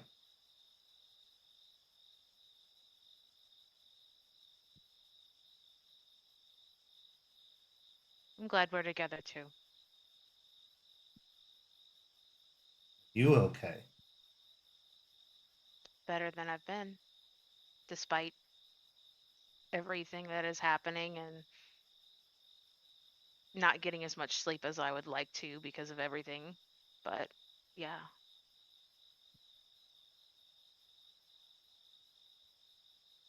Trust me when I tell you,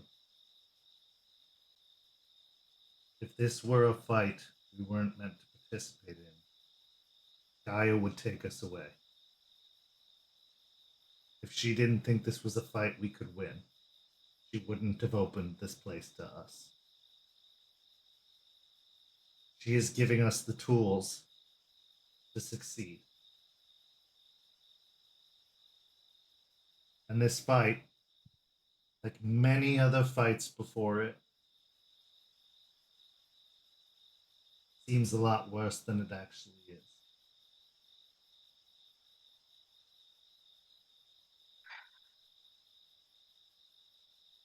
Okay. Make sure to take some time to just do nothing. As urgent as everything seems, it can wait for an hour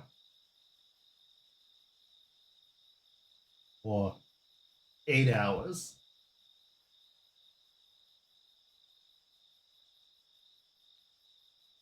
I sneak in some. 2 more. You're running yourself ragged, and you don't want to be exhausted when the final battle does come. Yes, Mom. She smiles and reaches out and places a hand against your cheek, and it's very warm to the touch.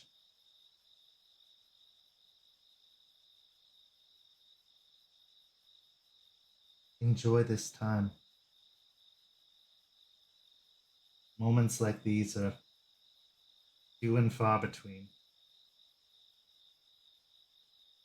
But while we're all together,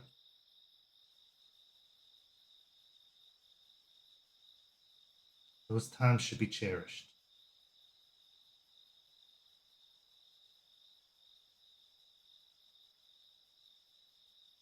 Yeah. Speaking of enjoying time, since, your patients are resting, let's go have some iced tea and dig up where you put that pipe. Sounds like an excellent plan. She puts her arm through yours as if to let you lead as you walk back across the clearing towards the RVs. What's going through your mind after this conversation with Eliza as well as the vision?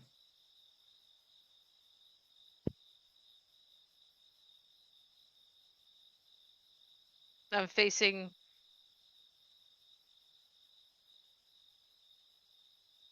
a nemesis research for me. Trying to figure out who I can get to help figure that out. Because Artie seems pretty strapped, but I may have to ask him for help. Possibly Charles. I know Aspen's focusing on her own research and things, so I'll figure it out. But at the same time, and kind of lingering is what she said about Gaia putting us here she wouldn't put us here if we didn't have a chance. She wouldn't have opened this up. And I am clinging to that and pushing just that little bit of doubt in the back of my head that's like, yeah, but we're still losing. And are we sure Gaia's still sane?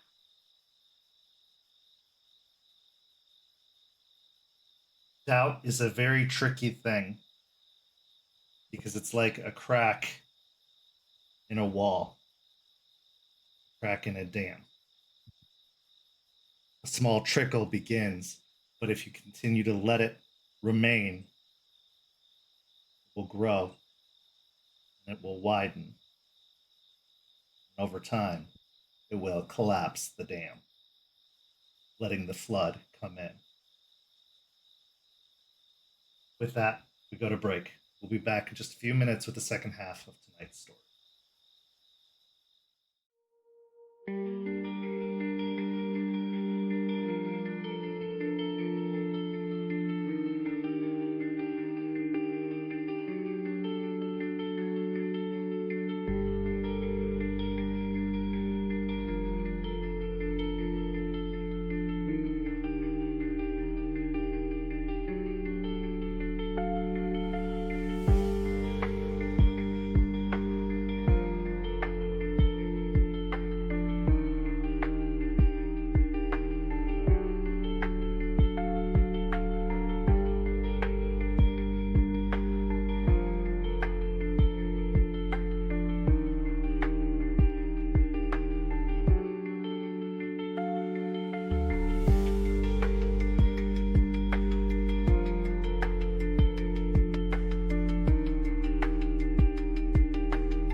we're back. As we return in the second half, we find Aspen arriving at the cairn in the evening. Aspen, you've been keeping tabs on Stakes and Sean's recovery over the past week, and for the most part, they've been spending a lot of time resting, getting rehydrated, healing, a lot of sleeping. But eventually, it comes to a point where it seems like they have recovered as well as they're going to through sped up means. And Eliza is confident that they'll be able to get up and move about of their own power and be better about feeding themselves and taking care of themselves while their bodies do the rest of the work. Their regeneration has started to pick up and has taken over for the healing that Delphine and Eliza and even Jace has been helping them do, even with your efforts as well, using Mother's Touch. Now's the time to get some answers. Answers about what happened in Michigan, answers about what went wrong, how that much needed supply of iron isn't coming. So as you approach the cairn, putting away your phone after receiving a text message from Larry saying once again that he's fine and he will be there soon. He's just needing a little bit more time and that he's going home to visit his mom for a couple of days, but he will stay in touch. Slide your phone away, knowing that there won't be any signal to be found as you enter into the cairn proper. But as you approach, you see that the fire in the hearth is lit. And at the nearby table, Stakes can be seen sitting atop the table in her Hamid form. The light of the fire only showing what seems to be the good side of her face, while the ruined side is obscured in darkness. What's going through your mind as you go to approach to have this conversation?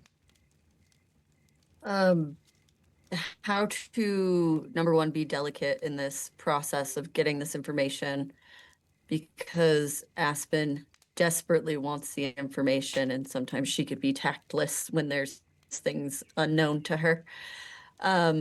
Also, making sure that conversation can happen slightly away from where Xander is, because that comment from the boy in the alley kind of still echoes in her mind, and she worries that anything he hears may go back to however that works. So just to be cautious, she wants to make sure that's not a problem. And then also just making sure that Stakes is okay, as she has been for several days now. So where the table is where you meet, it's a pretty good distance away from the RVs, and you're pretty confident based off of where Stakes is waiting for you that this will be an acceptable place to talk, although it being evening and the bat being let on the loose, you can never be entirely certain, especially since bats are renowned for very good healing. But go ahead and roll me a wits and awareness to check out the area as you approach to see if there are any signs. 3. Looking around, up in the trees especially, you don't see any signs of Xander. You look over to the RV and you can see that the lights are off in Xander's RV, meaning that he is likely out for the evening.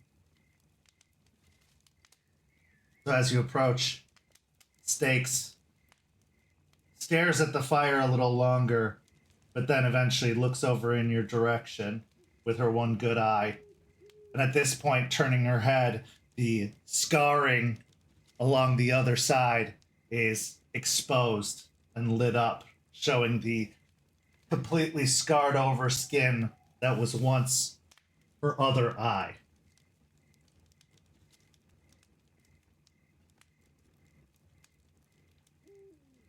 She looks like she's going to speak, but then stops herself and waits.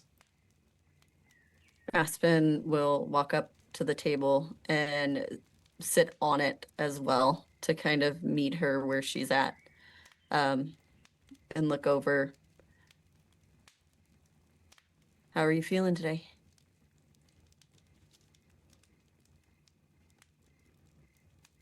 Okay, I guess.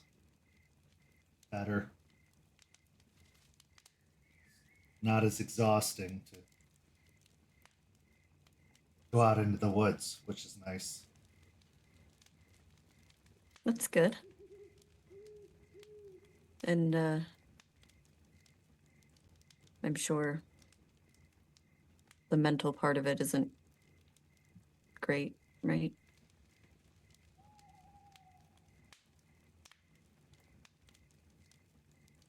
Doesn't quite work the same. Not exactly. It was a good death. But seemed unnecessary.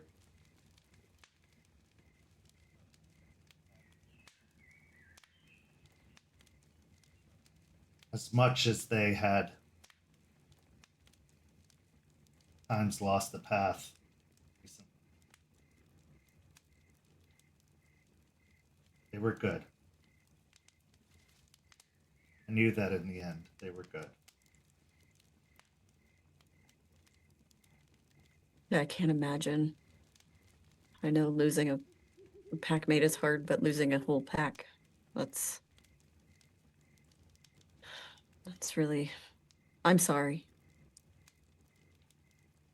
There's still Sean That's true. taking it a lot harder, but he was with them a lot longer.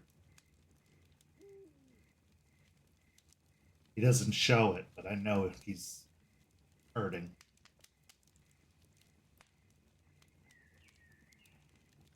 I want to do everything I can to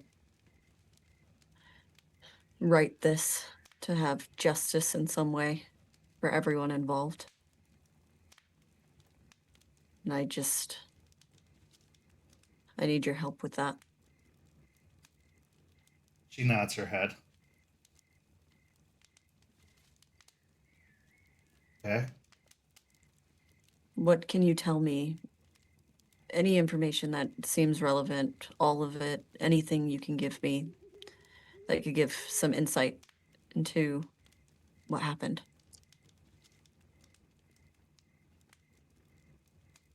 We gathered near the mine at a campground not that far away from there. All of the others came together. We started planning.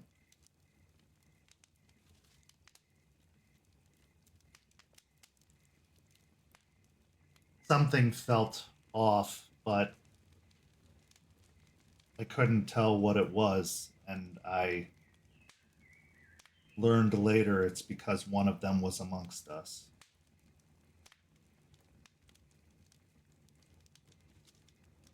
Fortunately, it was one of ours. Rick, our Galliard. He had been our eyes on the mine from the beginning. He was the advance group to scout it out.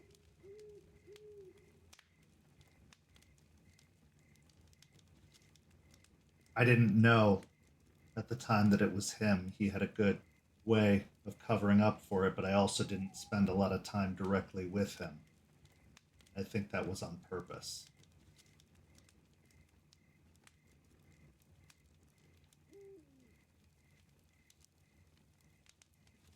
When the assault took place,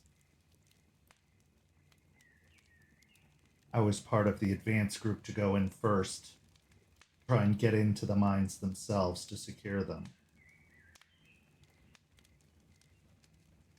Some from the other septs were part of that group too.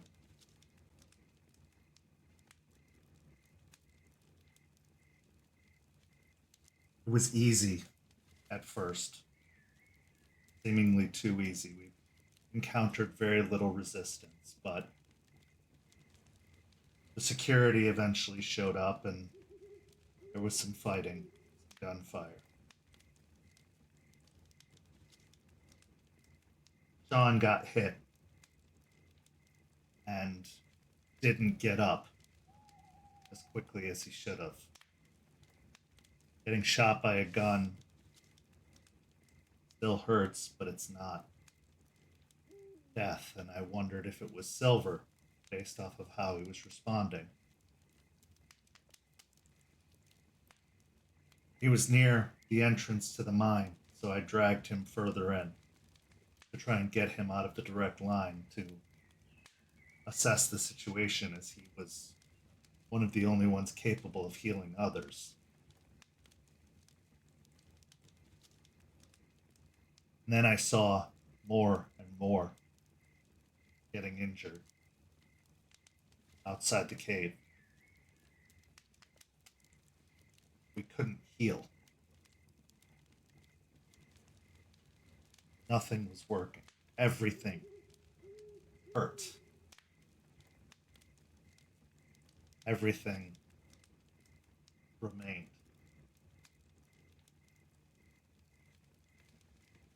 Wasn't enough to stop us. We still had power, we still had strength, and we still had numbers on our side.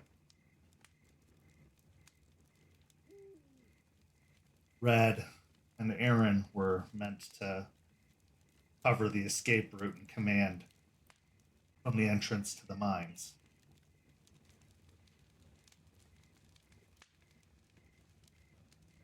And then we heard the howls. It wasn't like ours. It wasn't any of the signals we had set up. It was angry, vicious, numerous.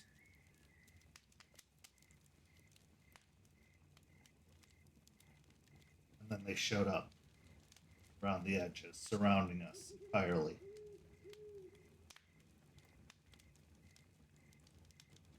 They flooded the grounds from all sides.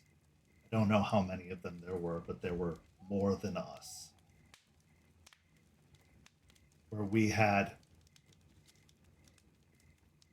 easily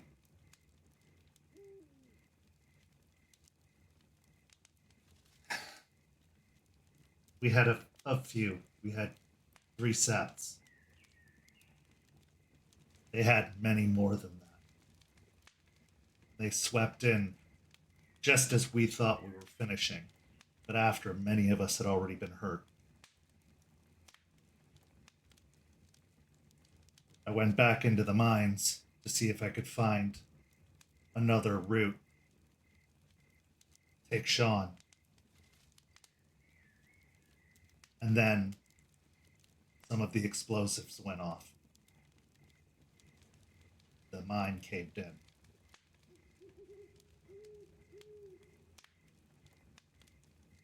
Got hurt in the blast. She reaches up and touches the scarred skin around her eye. Then reaches down and touches her ribs, where you can see that there is some tape underneath her shirt. I was thrown against the wall, and everything went dark. When I finally woke up, I could smell blood, fire. I could hear shouting of voices that weren't ours.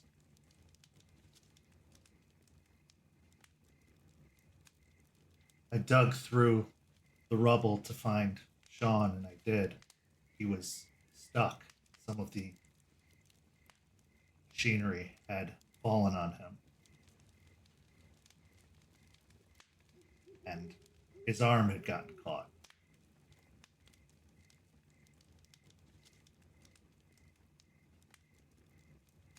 We didn't have time, so I had to pull him out.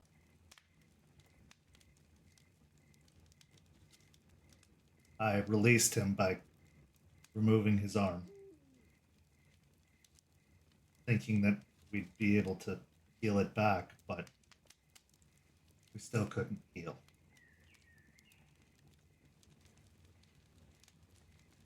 We were bleeding so much. We had to stop it so that we could move, so that we could get out. There was a lot of bleeding. Sean couldn't heal.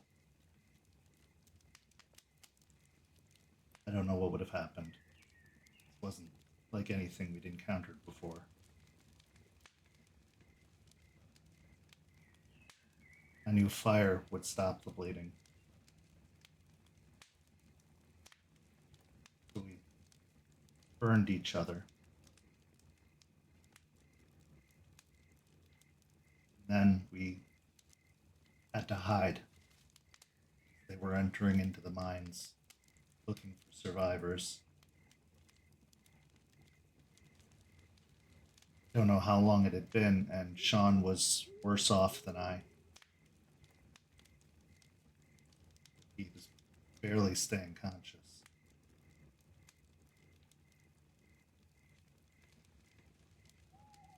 Felt like days that we were in the mines. Couldn't get out. Eventually, we were able to move a little bit at a time. Just had this sick feeling in the stomach.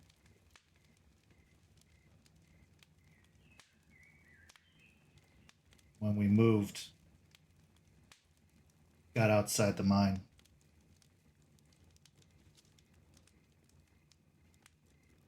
there were so many dead. They had built a fire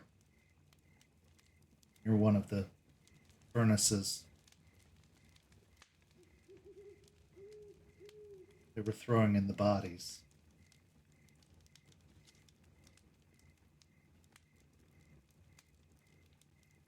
There was this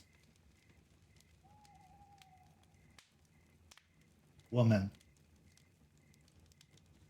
I assume she was the leader, shouting out commands and telling them to look.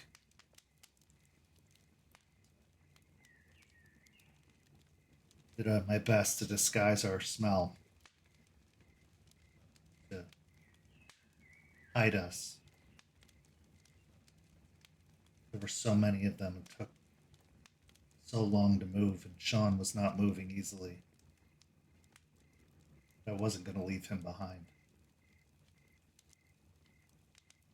As far as I knew, he was the only one left alive.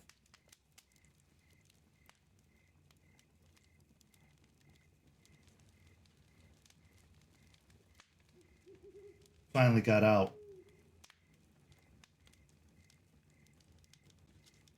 Guessing it was at least a week.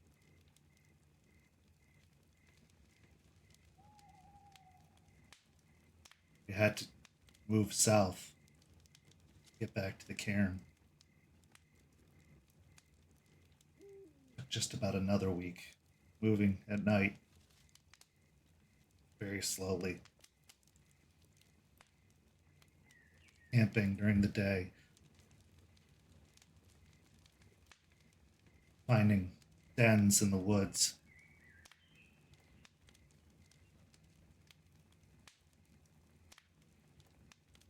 We got back to the cairn. John was well enough to open the moon bridge.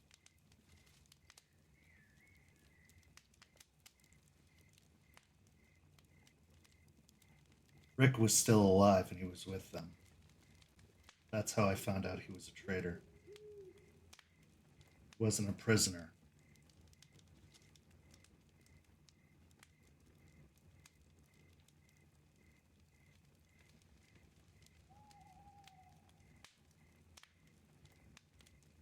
We didn't get the iron. We failed.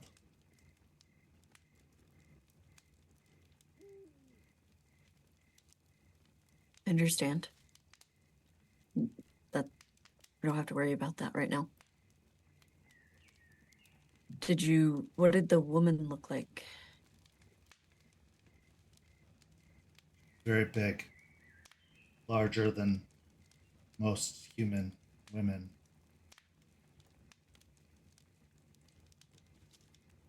She didn't change, so I don't know if she was one of us, but she must have been, the way the others responded to her. She had dark black hair and very little clothing.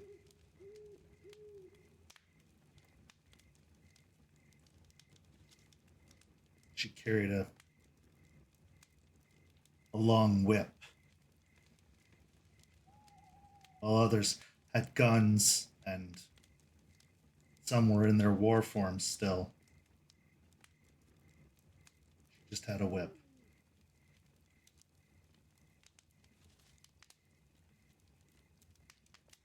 Did you hear anything about why they were there? Who sent them? Anything? The woman said, "This is just the beginning. We take what's ours."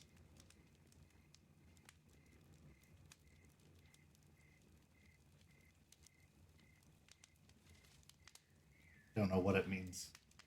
That's, you could hear her all the way across the mine.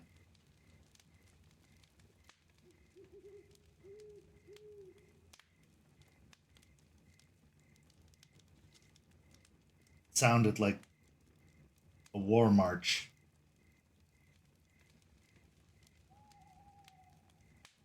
Did they take anything else? Or was it just an attack? Don't know. Didn't see them with anything. There were bodies and they were destroying them. Not even a proper.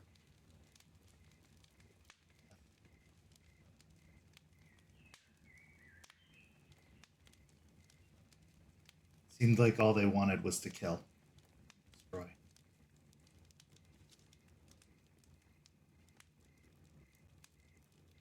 How they knew we were going to be there, why they hit us, I can only assume it's because there were so many of us in one place. The three biggest septs, Wisconsin, Michigan, and Ohio, that's a big hit.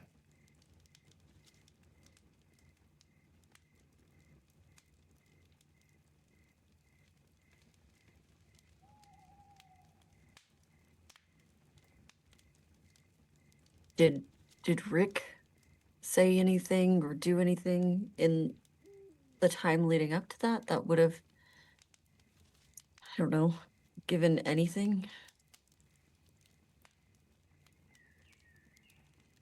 Rick was always quiet.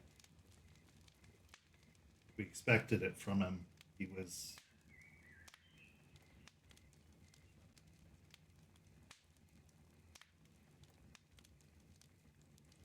was soft spoken, and he told us the details of the mine. He forgave the pups for what happened, but told them that he couldn't trust them to come with us.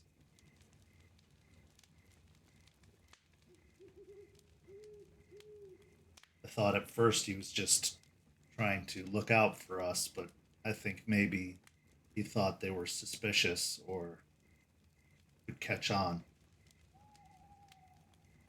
But he wanted me to go.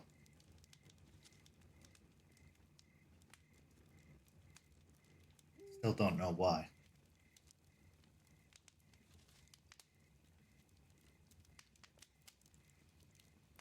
When we were leaving, I saw them digging up these stones, these rocks. Apparently they had been buried in the ground.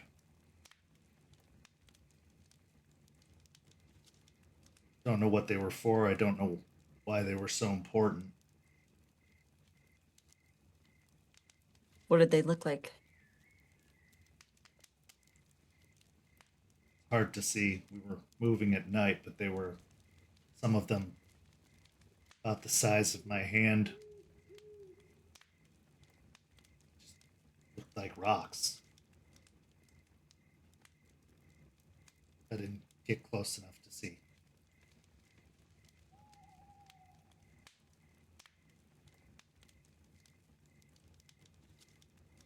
And you're sure everyone else is gone? There were a lot of bodies.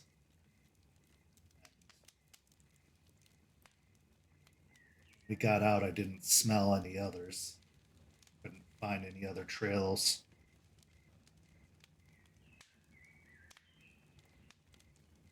We waited to see if there was any others hiding. There weren't. I don't know if they took any. But from the looks of it, they were there just to kill.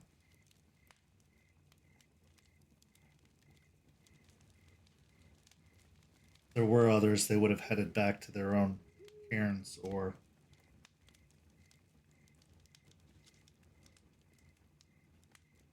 hid out somewhere, but nobody came through. Nobody from Ohio, nobody from Wisconsin. Nobody tried to make contact.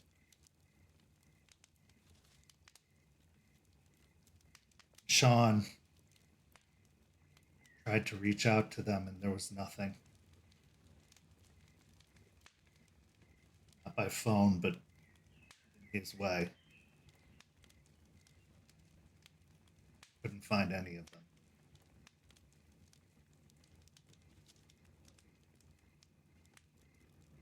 And you didn't hear anything of them staying or leaving or anything of where they might be heading?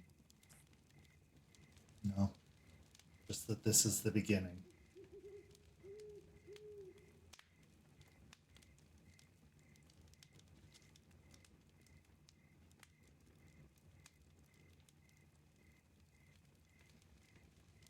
If I had to guess,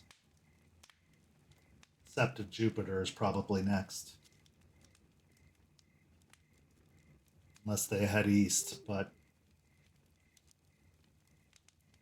I don't know.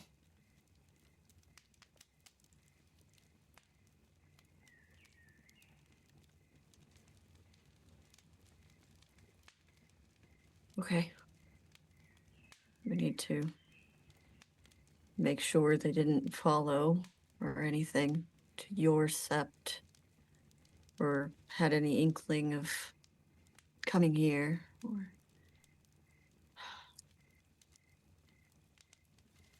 but I'll take care of all of that.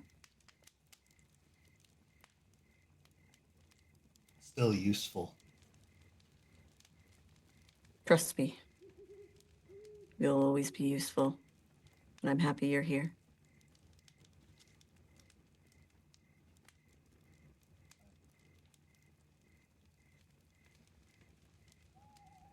Sorry we failed, but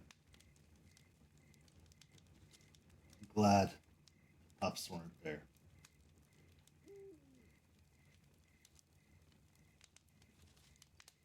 And I'm glad you're back. Be there for them. Their head. We're gonna figure out what happened. We're gonna stop whatever's going on. I don't know if there's anything connected to Piney Point or anything of that nature. I mean, it's hard not to assume, but it's also very little information. There weren't any of the walking dead with them. This seemed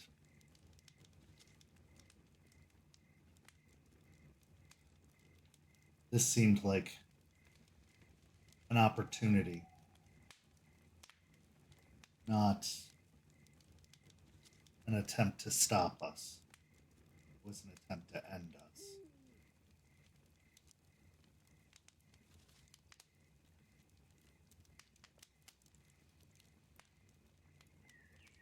I don't know if they even care about what's going on down here or not, but this was about killing. Lots of killing.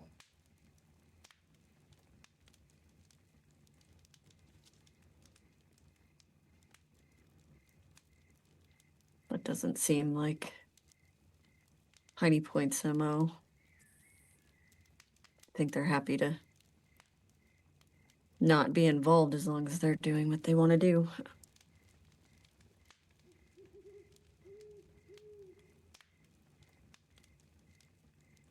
I think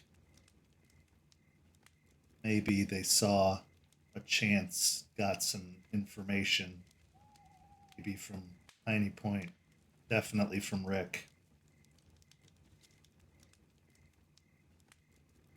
3 steps in one place with no escape. If they were planning on killing, that's a perfect way to do it.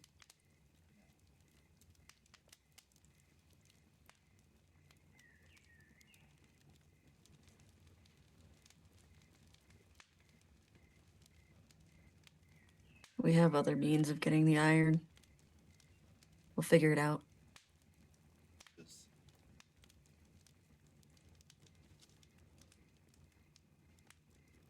I'm sorry? Leeches. Yeah.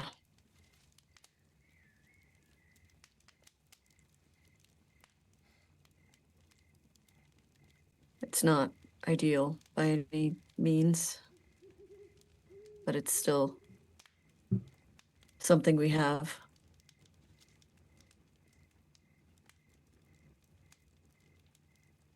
You have to do what works. For now.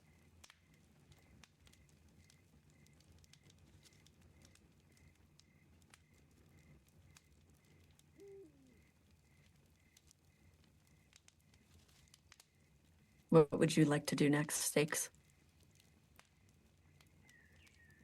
What do you need me to do?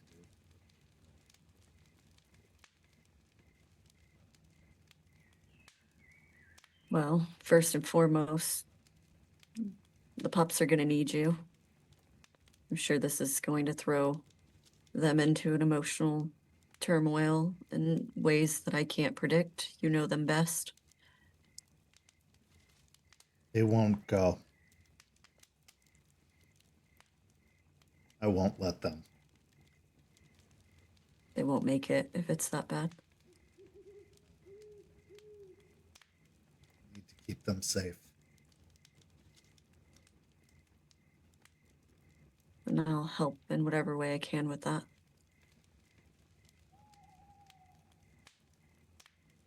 You should talk to Sean. He might have more details. I don't usually get involved with that kind of stuff. He was in a very bad way, physically. So I don't know how much he remembers, but maybe he saw something that I didn't see or heard something I didn't hear. I was just trying to get us out.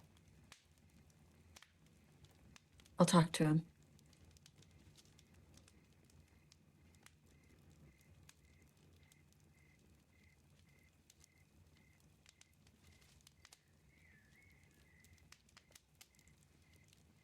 When are we going to hit Piney Point?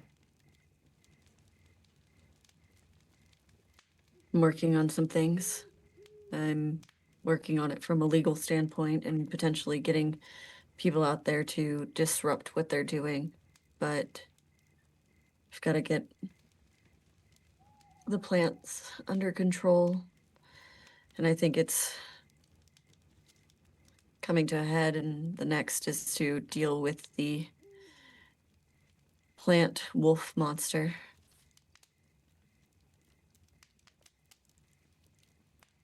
It's like they're mocking us. It's exactly what's happening.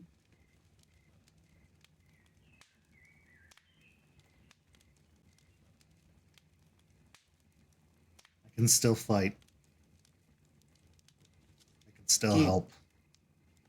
Do you believe that you're at full capacity? She reaches up and touches the skin around where her eye was.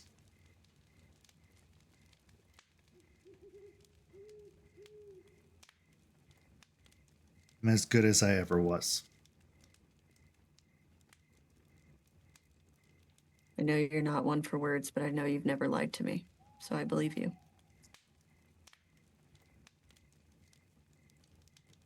There are things that I'm going to have to get used to, but I won't stop. Has to have meant something. Absolutely, it does, and we'll find everything we can, and we'll make sure you're out there helping too. In fact, I think we're looking into some businesses and what's going on there. Maybe I could have you out there at night, stalking, seeing what you could find. Yeah.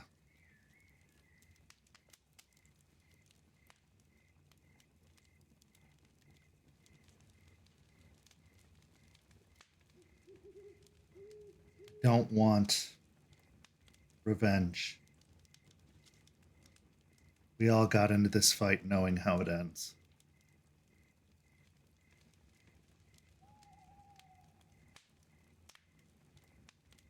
Just want us to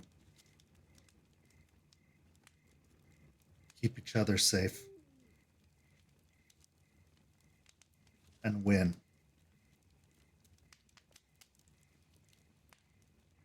I want you to know I don't pity you, Stakes. I think what you did was amazing, and I think that, if it were me, I'd wear it as a badge of honor. Not to mention it makes you look really badass. You see her kind of huff out as if she's chuckling, but not quite full there.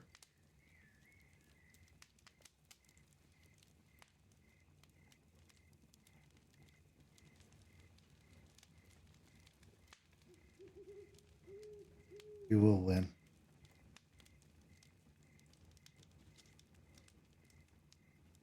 And I'm not. Going to. I'm not embarrassed.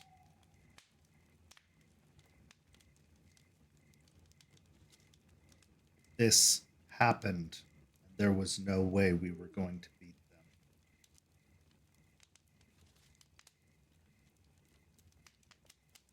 I promised I would get Sean out, and I did.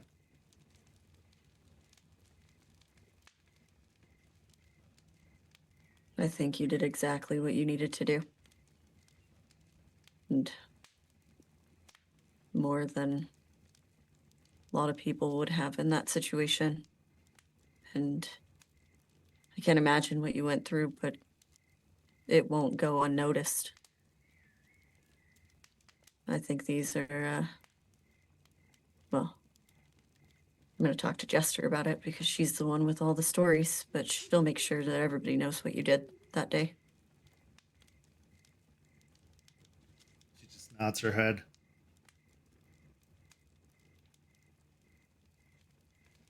Watch out for Raymond. He's taking it very hard. He cared about Red a lot, even if Red was wrong sometimes. And they didn't leave on the best of terms. I'll talk to him. I kind of admittedly have a soft spot for that kid, so I'll talk to him. He's trying his best.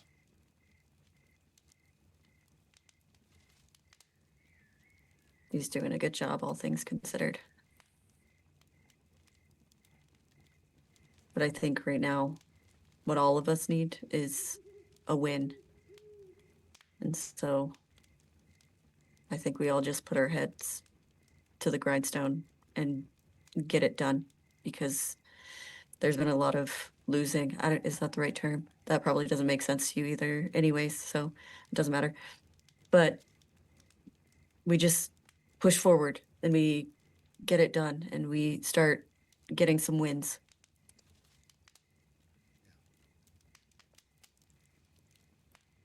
Let us know what we can do. I know we've made some mistakes, but they want this. They want to do good. I know it. And they'll get it right eventually. I have some ideas. I know you've been out of commission, but apparently they're going to be working with Charles to get the plant leech zombie taken care of. So they're getting ready, and I think they're doing a good job of getting prepared. And I have a job for Juniper if she'll take it. She'll take it.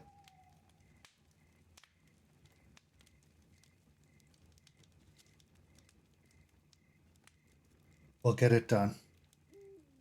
And if you need me for anything else, I'll do that too. And you have to get better because we have hunting to do. I'm better. Well, I need to be outside. then no time like the present. Yeah. She nods and she pushes herself off the table, and it's a little rickety, a little more rickety than usual, not as smooth or fluid, but she doesn't wince. She doesn't show any signs of it, bothering her as she slides off and drops down to the ground and slower than usual transitions into her lupus form. The damage is still very apparent on her face. One of those things that isn't going to ever go away. Reminder, but as you said, a badge of honor. And she wears it proudly, despite everything that was lost.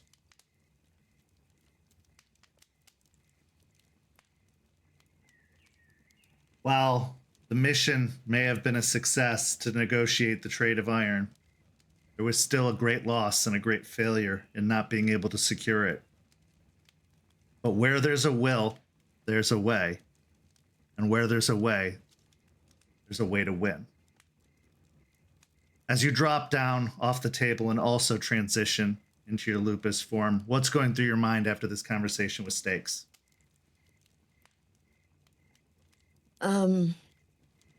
There is a bit of guilt that's been creeping in. And after talking to Jace and after talking to Stakes, that guilt keeps rising. But there's a lot of jobs to be done and a lot of things to do. And she's hoping that if they can just keep pushing forward and get a win and figure this stuff out, then it'll all mean something. And hopefully it will help them through their grief and a little bit selfishly help her through her guilt. With that, we transition to our final scene of the evening.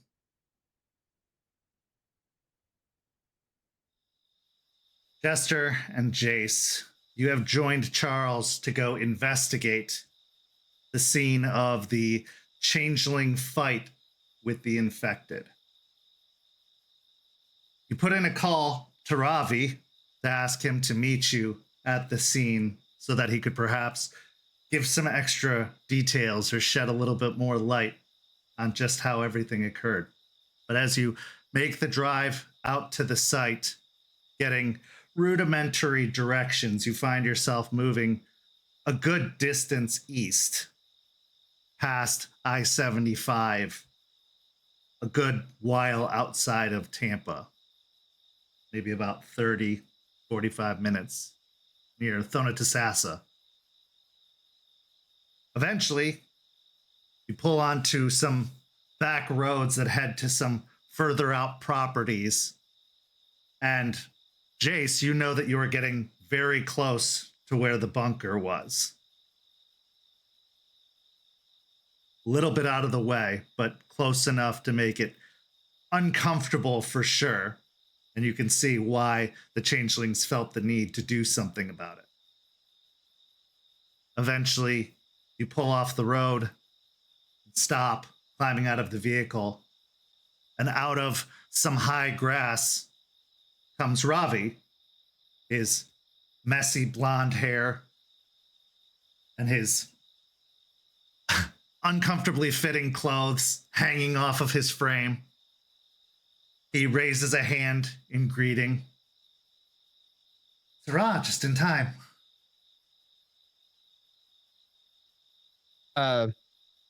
Ravi, Jester, Ravi, Jester.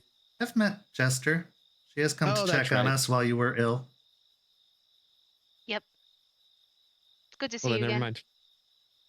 Good to see you. And this one? Your The one you lawyer, haven't- perhaps?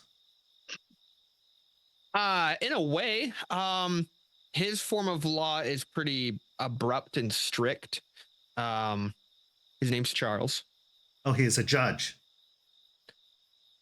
In a way, an executioner. I'll He's head towards. The big warrior I told you about. That dude. Ravi looks him up and down and then gives like a slight half bow at the waist. I meant no offense, Sarah.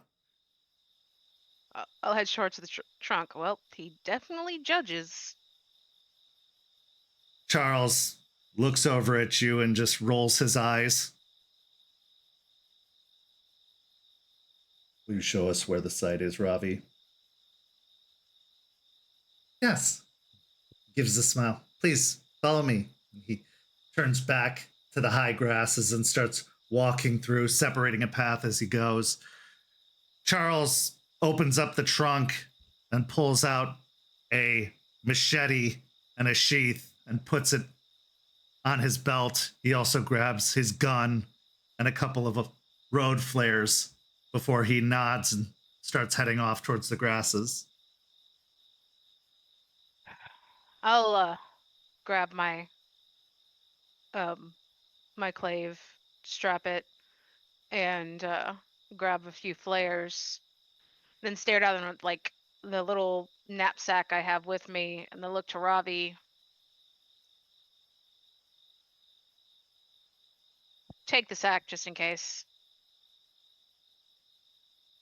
And Jace, are you grabbing anything or what are you bringing with you?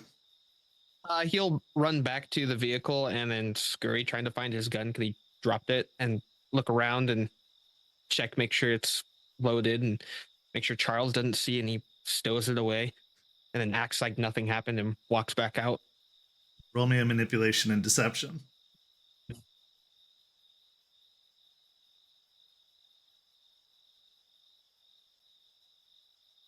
Two? As you scramble and start heading to follow Ravi and Charles, Charles says, without even turning to look at you, "This is why there's holsters, Jason." There's also pockets, Charles. He doesn't respond as he just continues to walk. Heading through the Mental note grass. to Oh, yeah, get go a ahead. holster. Mental note to get a holster. As you head through the grass, you end up walking about 150, 200 yards in, and you can see that now the grass is starting to get squashed down, like crunched down, as if there's been a lot of movement and activity in the area. And then you get to what obviously is the hive, where some of the other hives have been surgically taken care of, almost in a perfect circle of burned, surroundings. Mostly Charles's work is to contain the fire, but also to keep it as minimal as possible. This is a mess. There are patches of burnt grass scattershot almost in like a cheetah pattern across the ground. And you can see that there are big husks of like bodies, bones, sitting in amidst all of the burned wreckage. Charles tends to break up the bones and scatter them, or even take them with and dispose of them elsewhere, but they clearly just burned and left. You can even see broken glass from what was probably Molotov cocktails that were thrown at the scene. But Ravi moves to the center and then holds out his arms. Behold, the battlefield.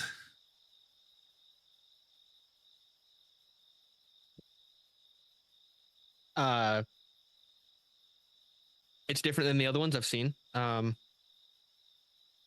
you got them all though, right? As far as we were aware, yes. Yeah, so all in all, a good job. And he'll kind of look over to Charles. He did a good job, right?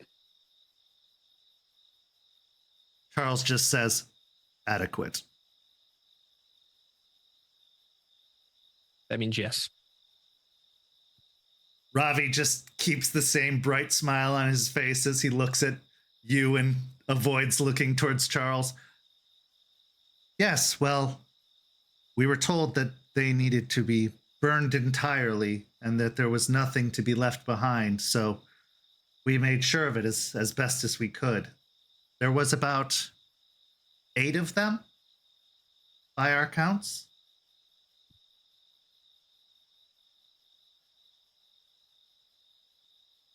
And there haven't been any more since. Not that we have seen Sarah, but we tend to avoid venturing too far from the bunker. But nothing else has come by the bunker, so that's good. Not though. directly, no. What kinds did you see? Oh. Well, there was one that had a large growth on its chest, and it would almost open up and spit out the spores, I believe you call them. And then there was 2 of them that were extremely large, had multiple arms, looked like several bodies put together and then covered in moss. And then there were some that looked like they had not been changed for long, looked more human than others, except for the obvious death that was upon them. Their forms had rot and stank. Okay.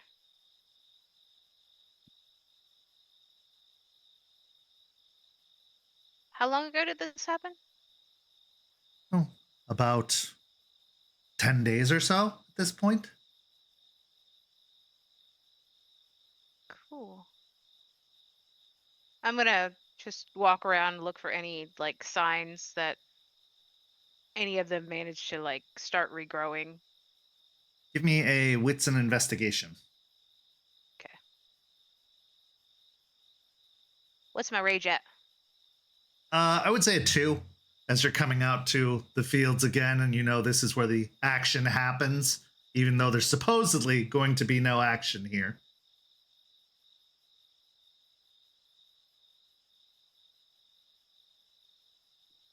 Ugh, I got 1 success. You don't see any details or anything obviously showing off that there were any surviving infected here. And Ravi, these were the ones that were by the bunker. They just kind of like popped out of the ground and then started walking this way. Yes, sir. Our night security saw them rise out of the ground and start stalking across the fields, and they came very close to the bunker. In fact, we went in and shuttered the bunker and threw off our camouflage to try and cover up, but they came very, very close, and then we allowed them to pass as best as possible. In fact, one attempted to distract them using a little bit of trickery to get them moving away in another direction. And then when they did, we immediately armed up and went to follow. Look towards Charles and Jester. That picture I sent you, that was of that hole. That's what I'm talking about. It was shallow. and it seemingly just popped up and then started walking with the rest. What was most curious is we had not seen anyone approach that spot before then. It leads us to believe that they had actually moved through the ground and then emerged at that location.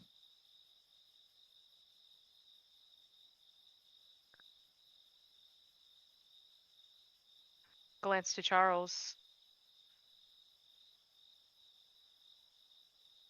Charles has his mouth set in a hard line and his brow furrowed as he kind of kicks at one of the broken, burnt, boned bodies, crunching the skull down with a foot. They haven't moved through the ground before. I knew that they could go in and come out, but I had not seen them traverse distances. This is a new development. Also makes them much more unpredictable.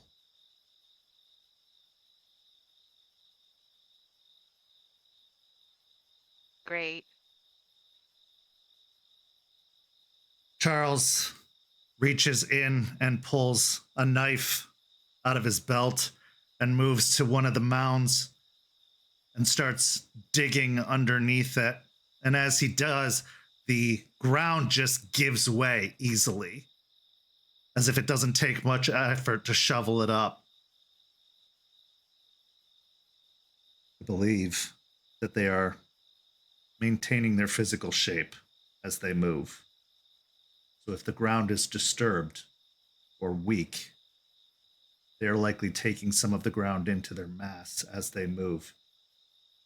We just need to look for sunken spots. That should give us a trail. I'm gonna Okay. I'm gonna move to stand near him, and I'm gonna put on the aura shades, staring at like the hole right now. I'm looking for like, is there any extra damage from what I've seen from the plants when Definitely. they're removed?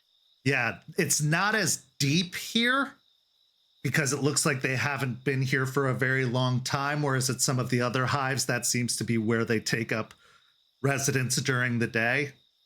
These barely had been here for very long, maybe a single day at best, whereas the others, it probably takes some time for it to have the same level of corruption under the ground as those did. Okay.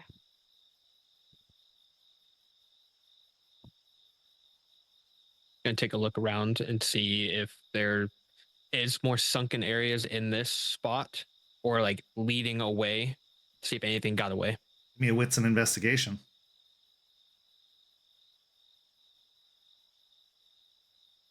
Still rage 2. Yep.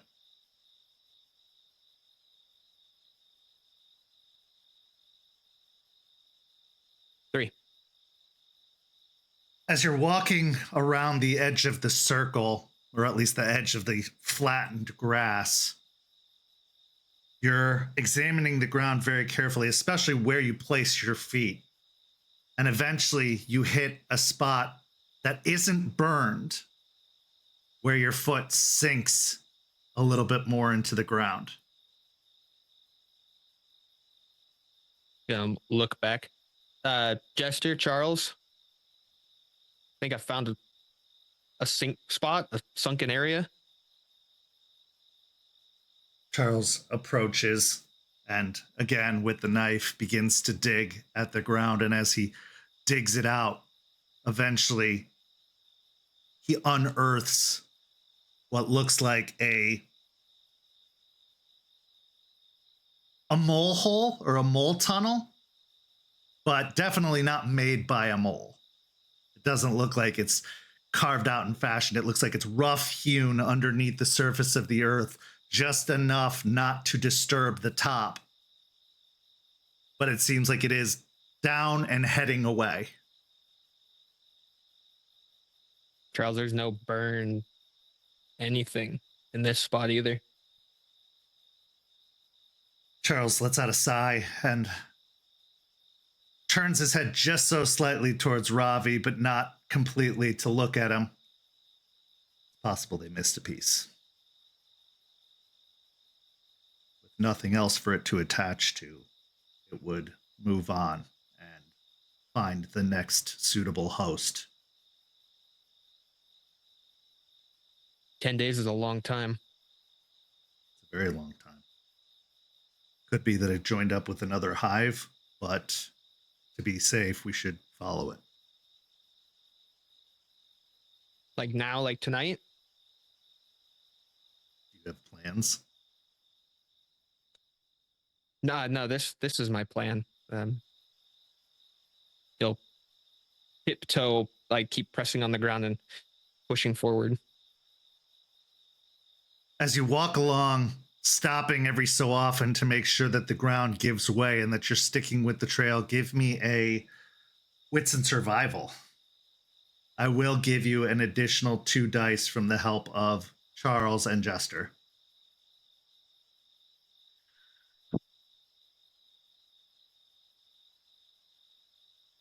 Ravi following along? Yeah. Okay. Caern will? Yes. 2. As you try to stay on the trail as possible, you find it harder to keep track of. You're drifting off of the trail from time to time, so it takes you a lot longer than if it were a straight line for you to go. You having to stop and refine the trail, but eventually you do keep up with the trail until you get over towards a lightly wooded area on the edge of this farm property. As you approach the woods, both of you roll me a wits and awareness.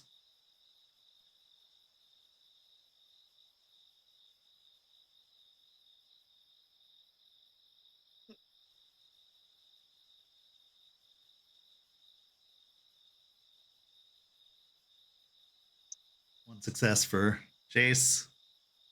I'll spend a willpower.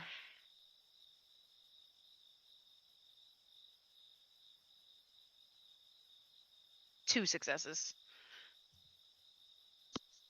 Approaching the woods where there's a lot of underbrush, this is where you lose the trail. You don't seem to pick up any sign, but Jester, suddenly there's an odor, a rotted odor that hits your nose. Something stinks.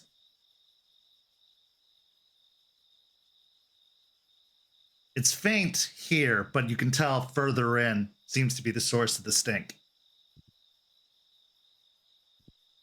I'll do you something's rotting. I smell it. It's further in. I don't smell Oh. anything. I'll pass Jace the knapsack I was holding. Here. Hold this. Don't let it Okay. near Ravi. Understood. I will shift to Lupus. Okay. And then I'm gonna attempt to track this rotting smell. All right, give me a wits and survival.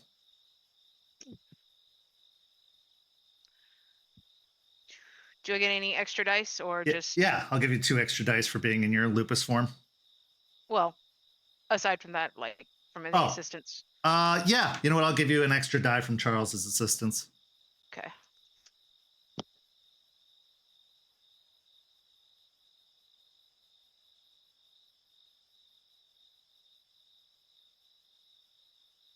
Four successes. Okay, you get a pinpoint accurate smell of the stink and are able to follow the path into the woods beyond. As you get further in, Ravi actually ends up pulling out a lantern, like a camp lantern, and turning it on to shine some light in the vicinity. Eventually, you come upon the rotted, decaying husk of what looks to be just the head and front legs of a deer. The back half is completely gone. and it looks like it was violently removed.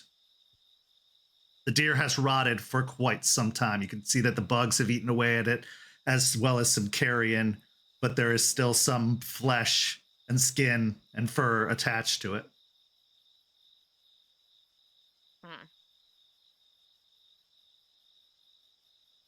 I'll circle around it, waiting for Charles and Jace to catch up. Charles comes up beside the deer and kneels down and reaches in and fishes out some rubber gloves and starts to examine the ripped off end of the deer, pulling apart some of the skin and flesh, peeling it away from the bone.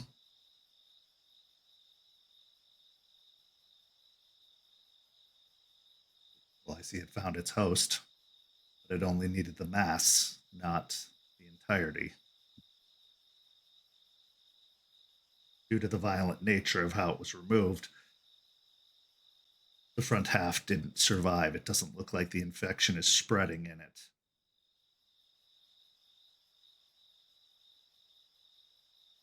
So you're saying there's just the ass end of a deer? In a manner of speaking, yes.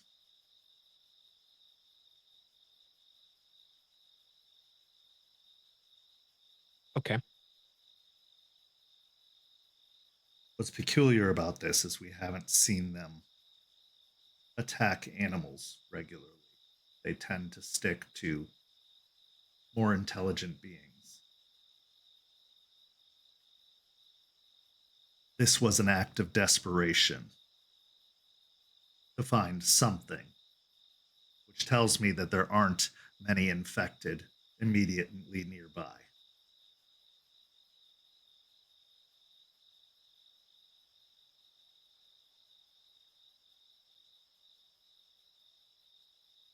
Should probably still go get this thing though, right?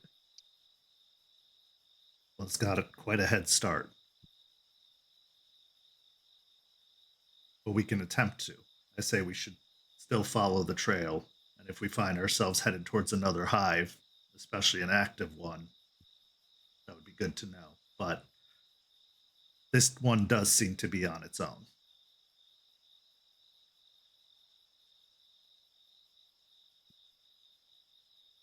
We're already out here. Sure.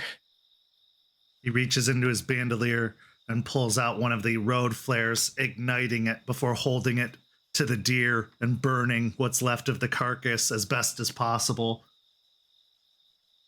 Ravi just looks on with like startled kind of apprehension and holds a handkerchief over his mouth and nose. You okay, buddy?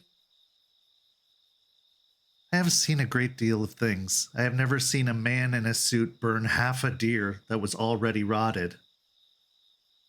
It smells very bad. It does. It's a precautionary thing, just in case something else is sitting in there. Leave But no yeah, pieces. yeah. But you're right. This is a peculiar thing to witness. I had believed we had been quite thorough, and now I am thinking that we might have not been, and that is unfortunate. It's all right. We're here now. We got it.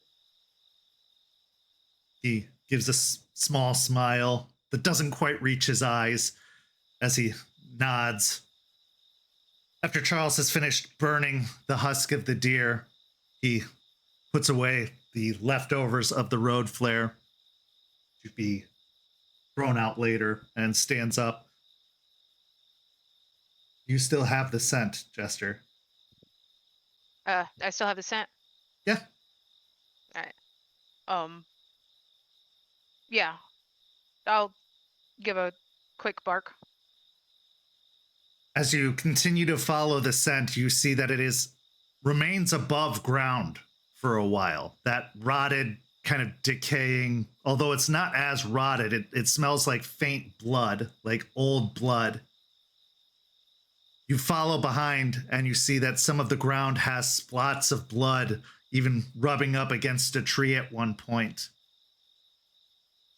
As you continue to follow, you find that the scent disappears, going down into the ground. Okay. It doesn't reemerge.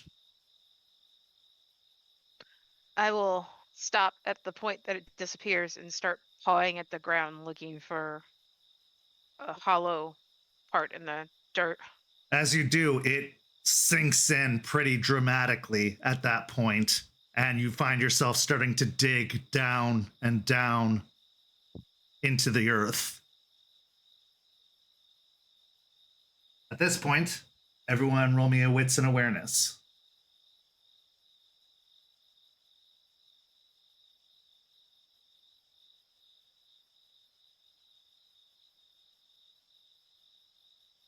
Three. 2. Both of you are able to move back away as the earth gives in, and out of the earth emerges a weird kind of cross section between a person and a deer. Like the top half of a person has fused to a deer, and the growths have consumed and kind of connected the two. The person has very little flesh. They have a humanoid form, but very little flesh. A lot of it is just growth made out of dirt and kind of fungal connections holding it all together. But as it emerges from the ground, it is going to open its mouth and spew as a bunch of yellow fluid just goes flying out in both of your direction. Go ahead and roll me a dexterity and athletics.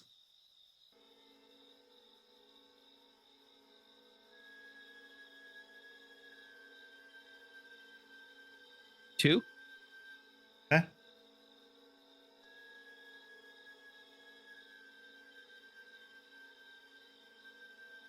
Three.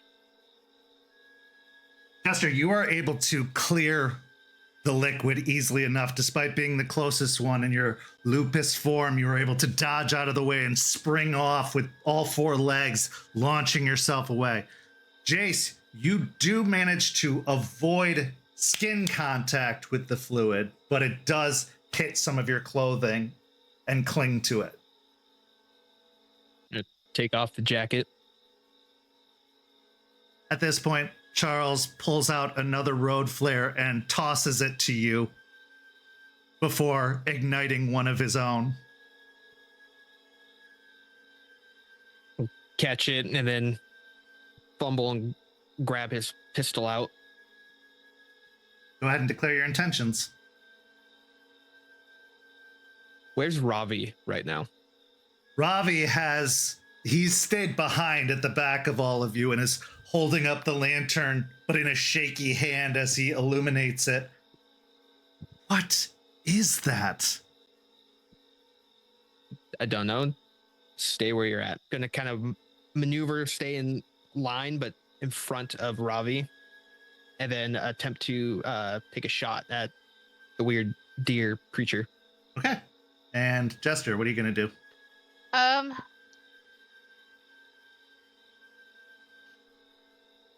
I'm going to shift to Krynos. Okay. Give me the 2 rage checks. Right, and I'm going to kind of like bark at Jace to drop the bag that I had him hold. And once I've shifted, I'm going to scoop that up and pull out one of the balls I have in there. Okay. But Drop it. So in your hulking war form, let's see if it actually succeeds. I got 1 success, 1 failure, so I still have. So you're down to 1 rage, but you are in your large war form, growing several feet taller, filling with thick muscle and heavy fur covering your entire form.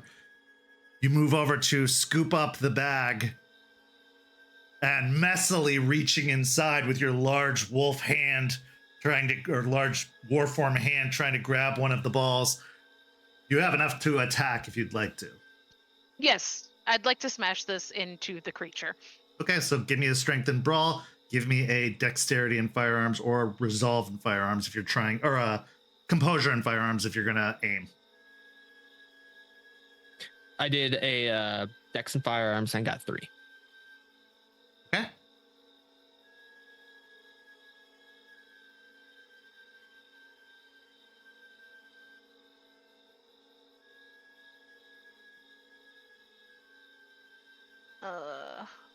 I got 3 successes. Okay.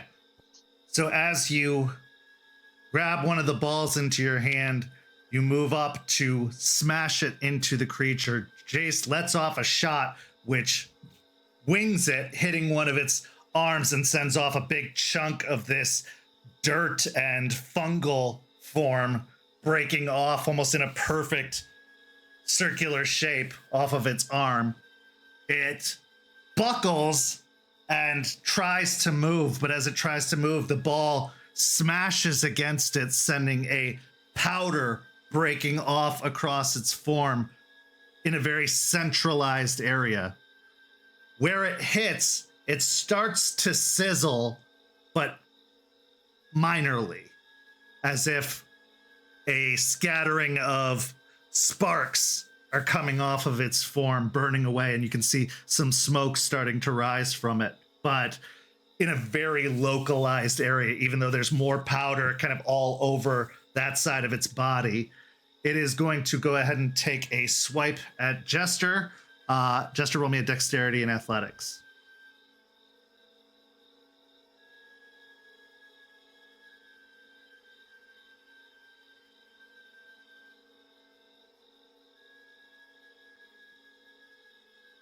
Uh,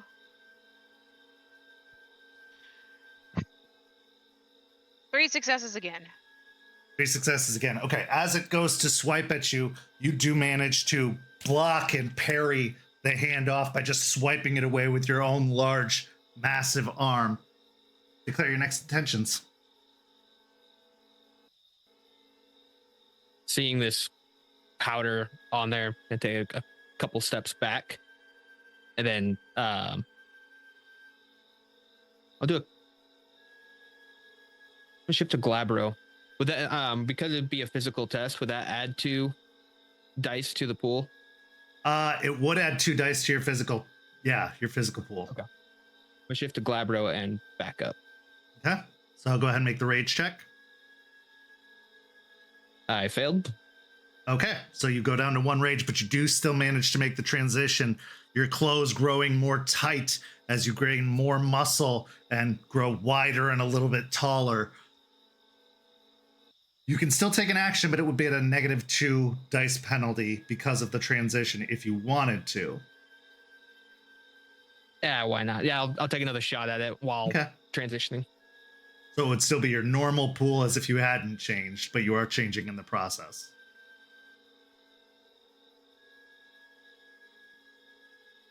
Okay, 2 successes. This one nicks it, but doesn't seem to have as much effect as the last one did. Jester, what are your intentions? Once I see like the little effect that particular device to get the iron powder on it had, gonna sigh, set it down, or just like drop the sack for now, and I'm going into claw. Okay. Give me a strength and brawl. At this point, Charles is trying to maneuver behind it with the flare going, as if he's going to move in and start burning. Okay.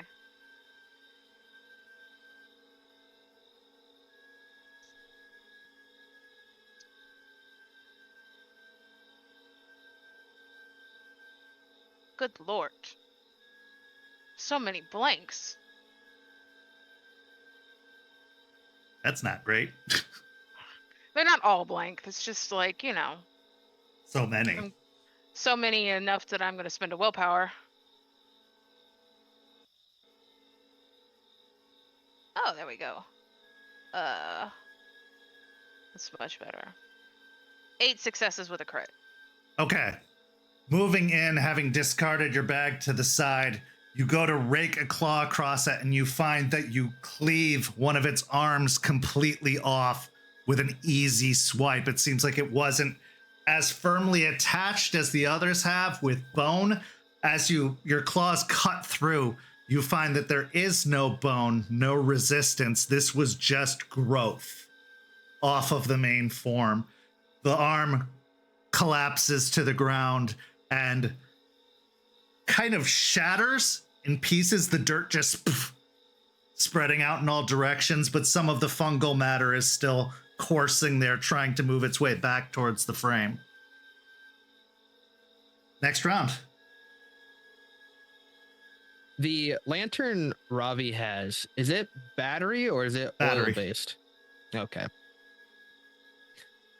Standing there still in front of him, now in Glabro, going to take another shot, making sure that nothing's coming towards him. Okay. And give me that Dex and Firearms again. And you do get the 2 bonus dice.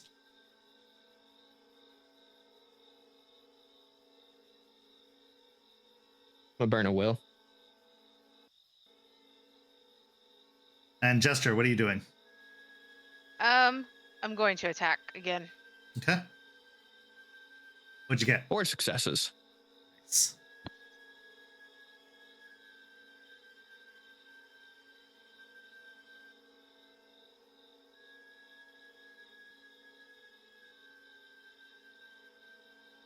I got 4 successes as well. Okay. Jester, you take another swipe, kind of sending claw marks raking across the form, breaking off again a lot of dirt from the main body as it cleaves across. However, following that, the gun goes off, shatters against the center of the creature, and you see the 2 halves break apart. The deer legs falling down next to it, still moving and kicking, but the torso part drops also to the side. At this point, Charles springs forward onto the deer half and starts burying the flare into the legs of it, which start to cook and burn almost immediately. Easily enough, he dispatches of the lower half, giving you time to ignite the flare you have, Jace, and start burning the top half as well. Give me a wits and investigation, both of you, to make sure that you burn all of the pieces.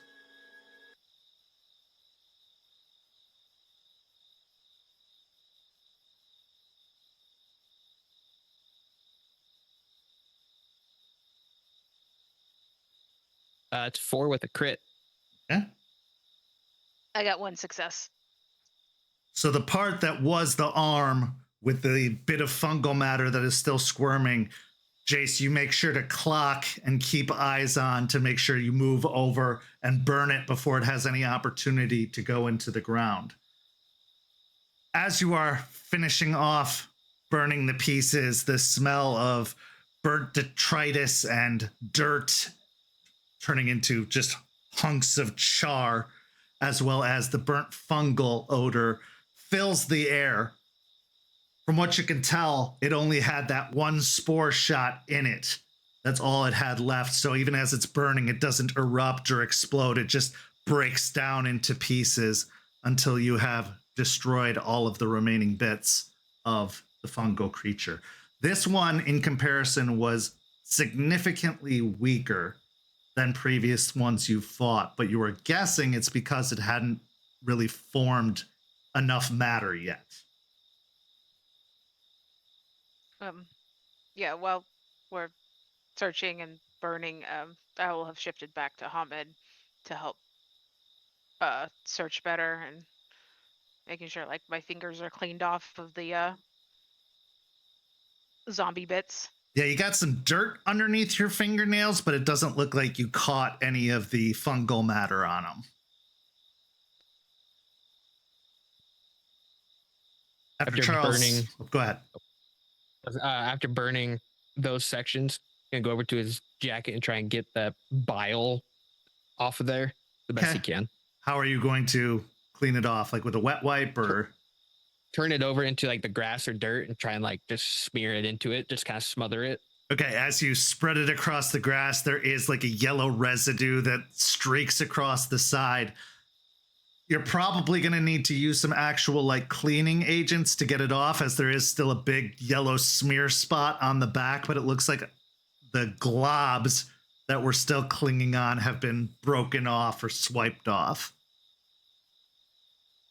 Are you partial to that particular jacket?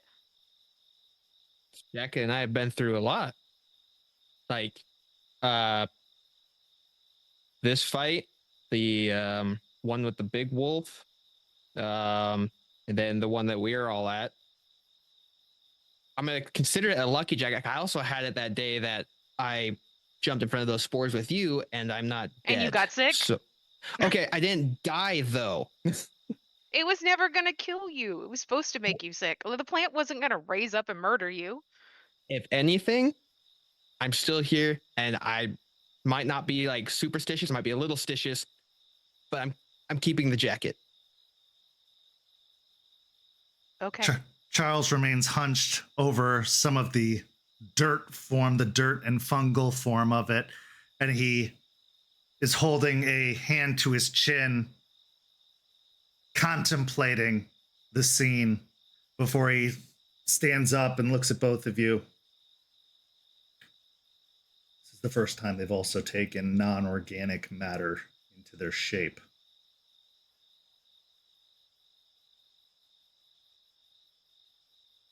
Well, like you said, it was a desperation thing, right? Like, yes, but it would usually find other organic matter to cling to, roots and other fungi, not just dirt. The dirt isn't organic enough to hold its shape. It's brittle, it's broken. It's using its own fungus to build a form out of the dirt. But it's weaker. It's not as useful. This may be a different kind, a burrower of sorts, but it sacrifices mass for the ability to traverse through the ground. So they're gonna be weaker, but able to.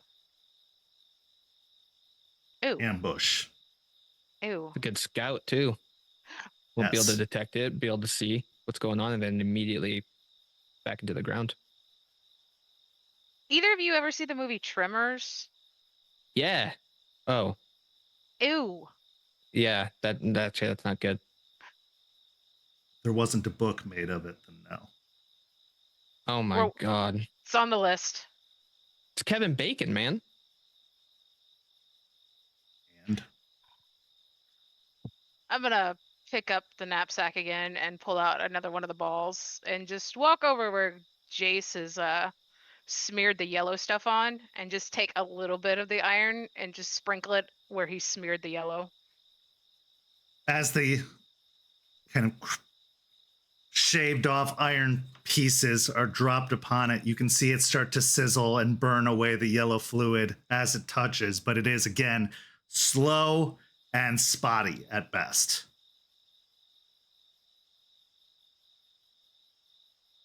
I think Footloose was farcical, as that could never happen. What city would ban dancing? I feel like that'd be a city you would go to. Would keep things quieter and more orderly. This guy.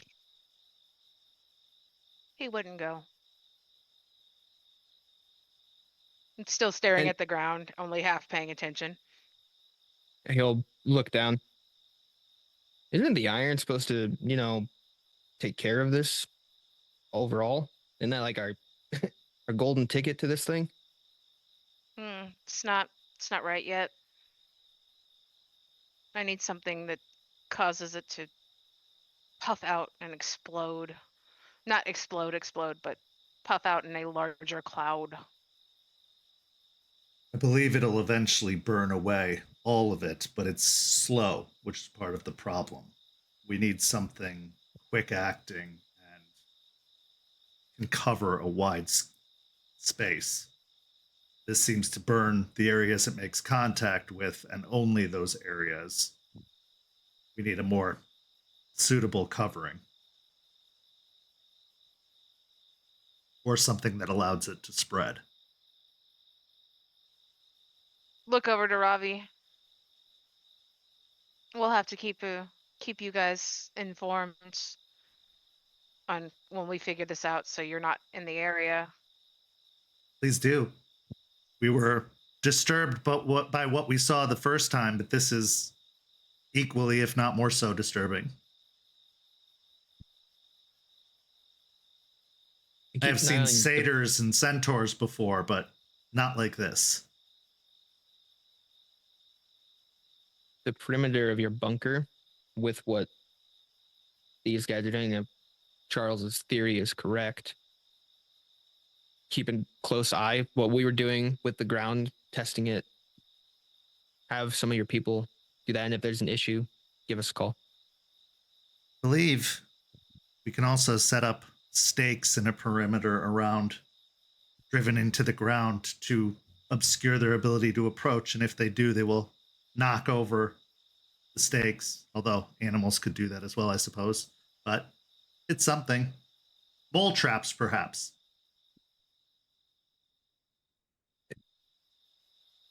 I like the idea, just need to go a bit bigger. Perhaps you can help us figure something out.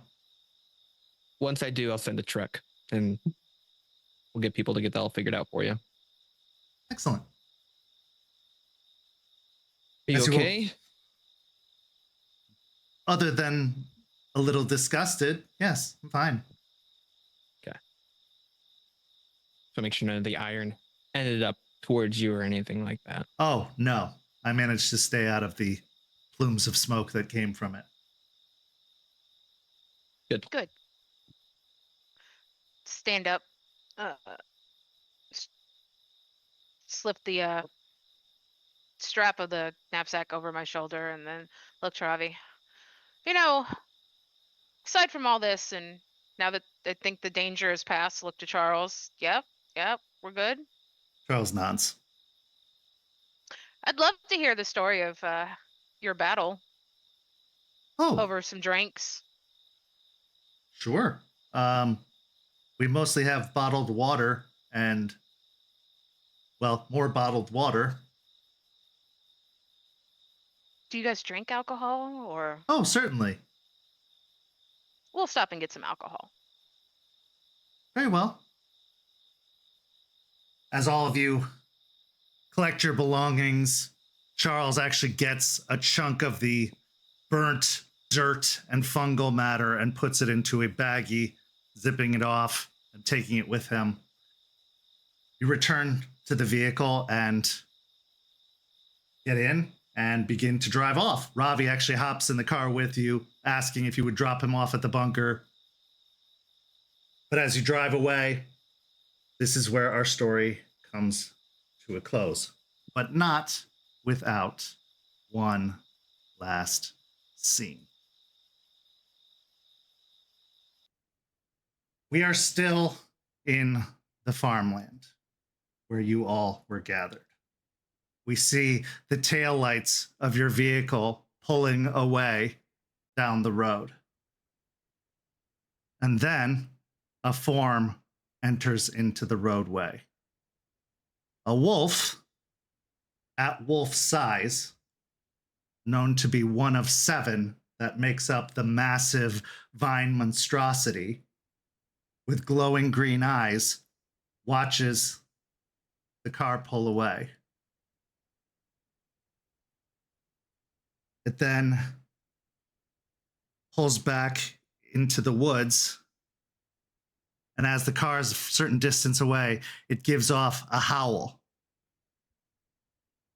And off in the distance, we hear echoing howls as it is spread on to the other forms.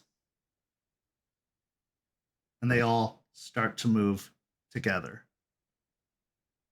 This is where our story comes to a close. Thank you so much to these amazing players. Thank you to everybody watching at home. Go follow St. Pete by Night on all of that social media you see listed down below and enter into that giveaway that is linked also in the description and was linked in the chat, because we only have about 10 days left as of this recording to enter into that giveaway. So get in there, get those things checked off, get as many entries as you can, and you can win that awesome giveaway.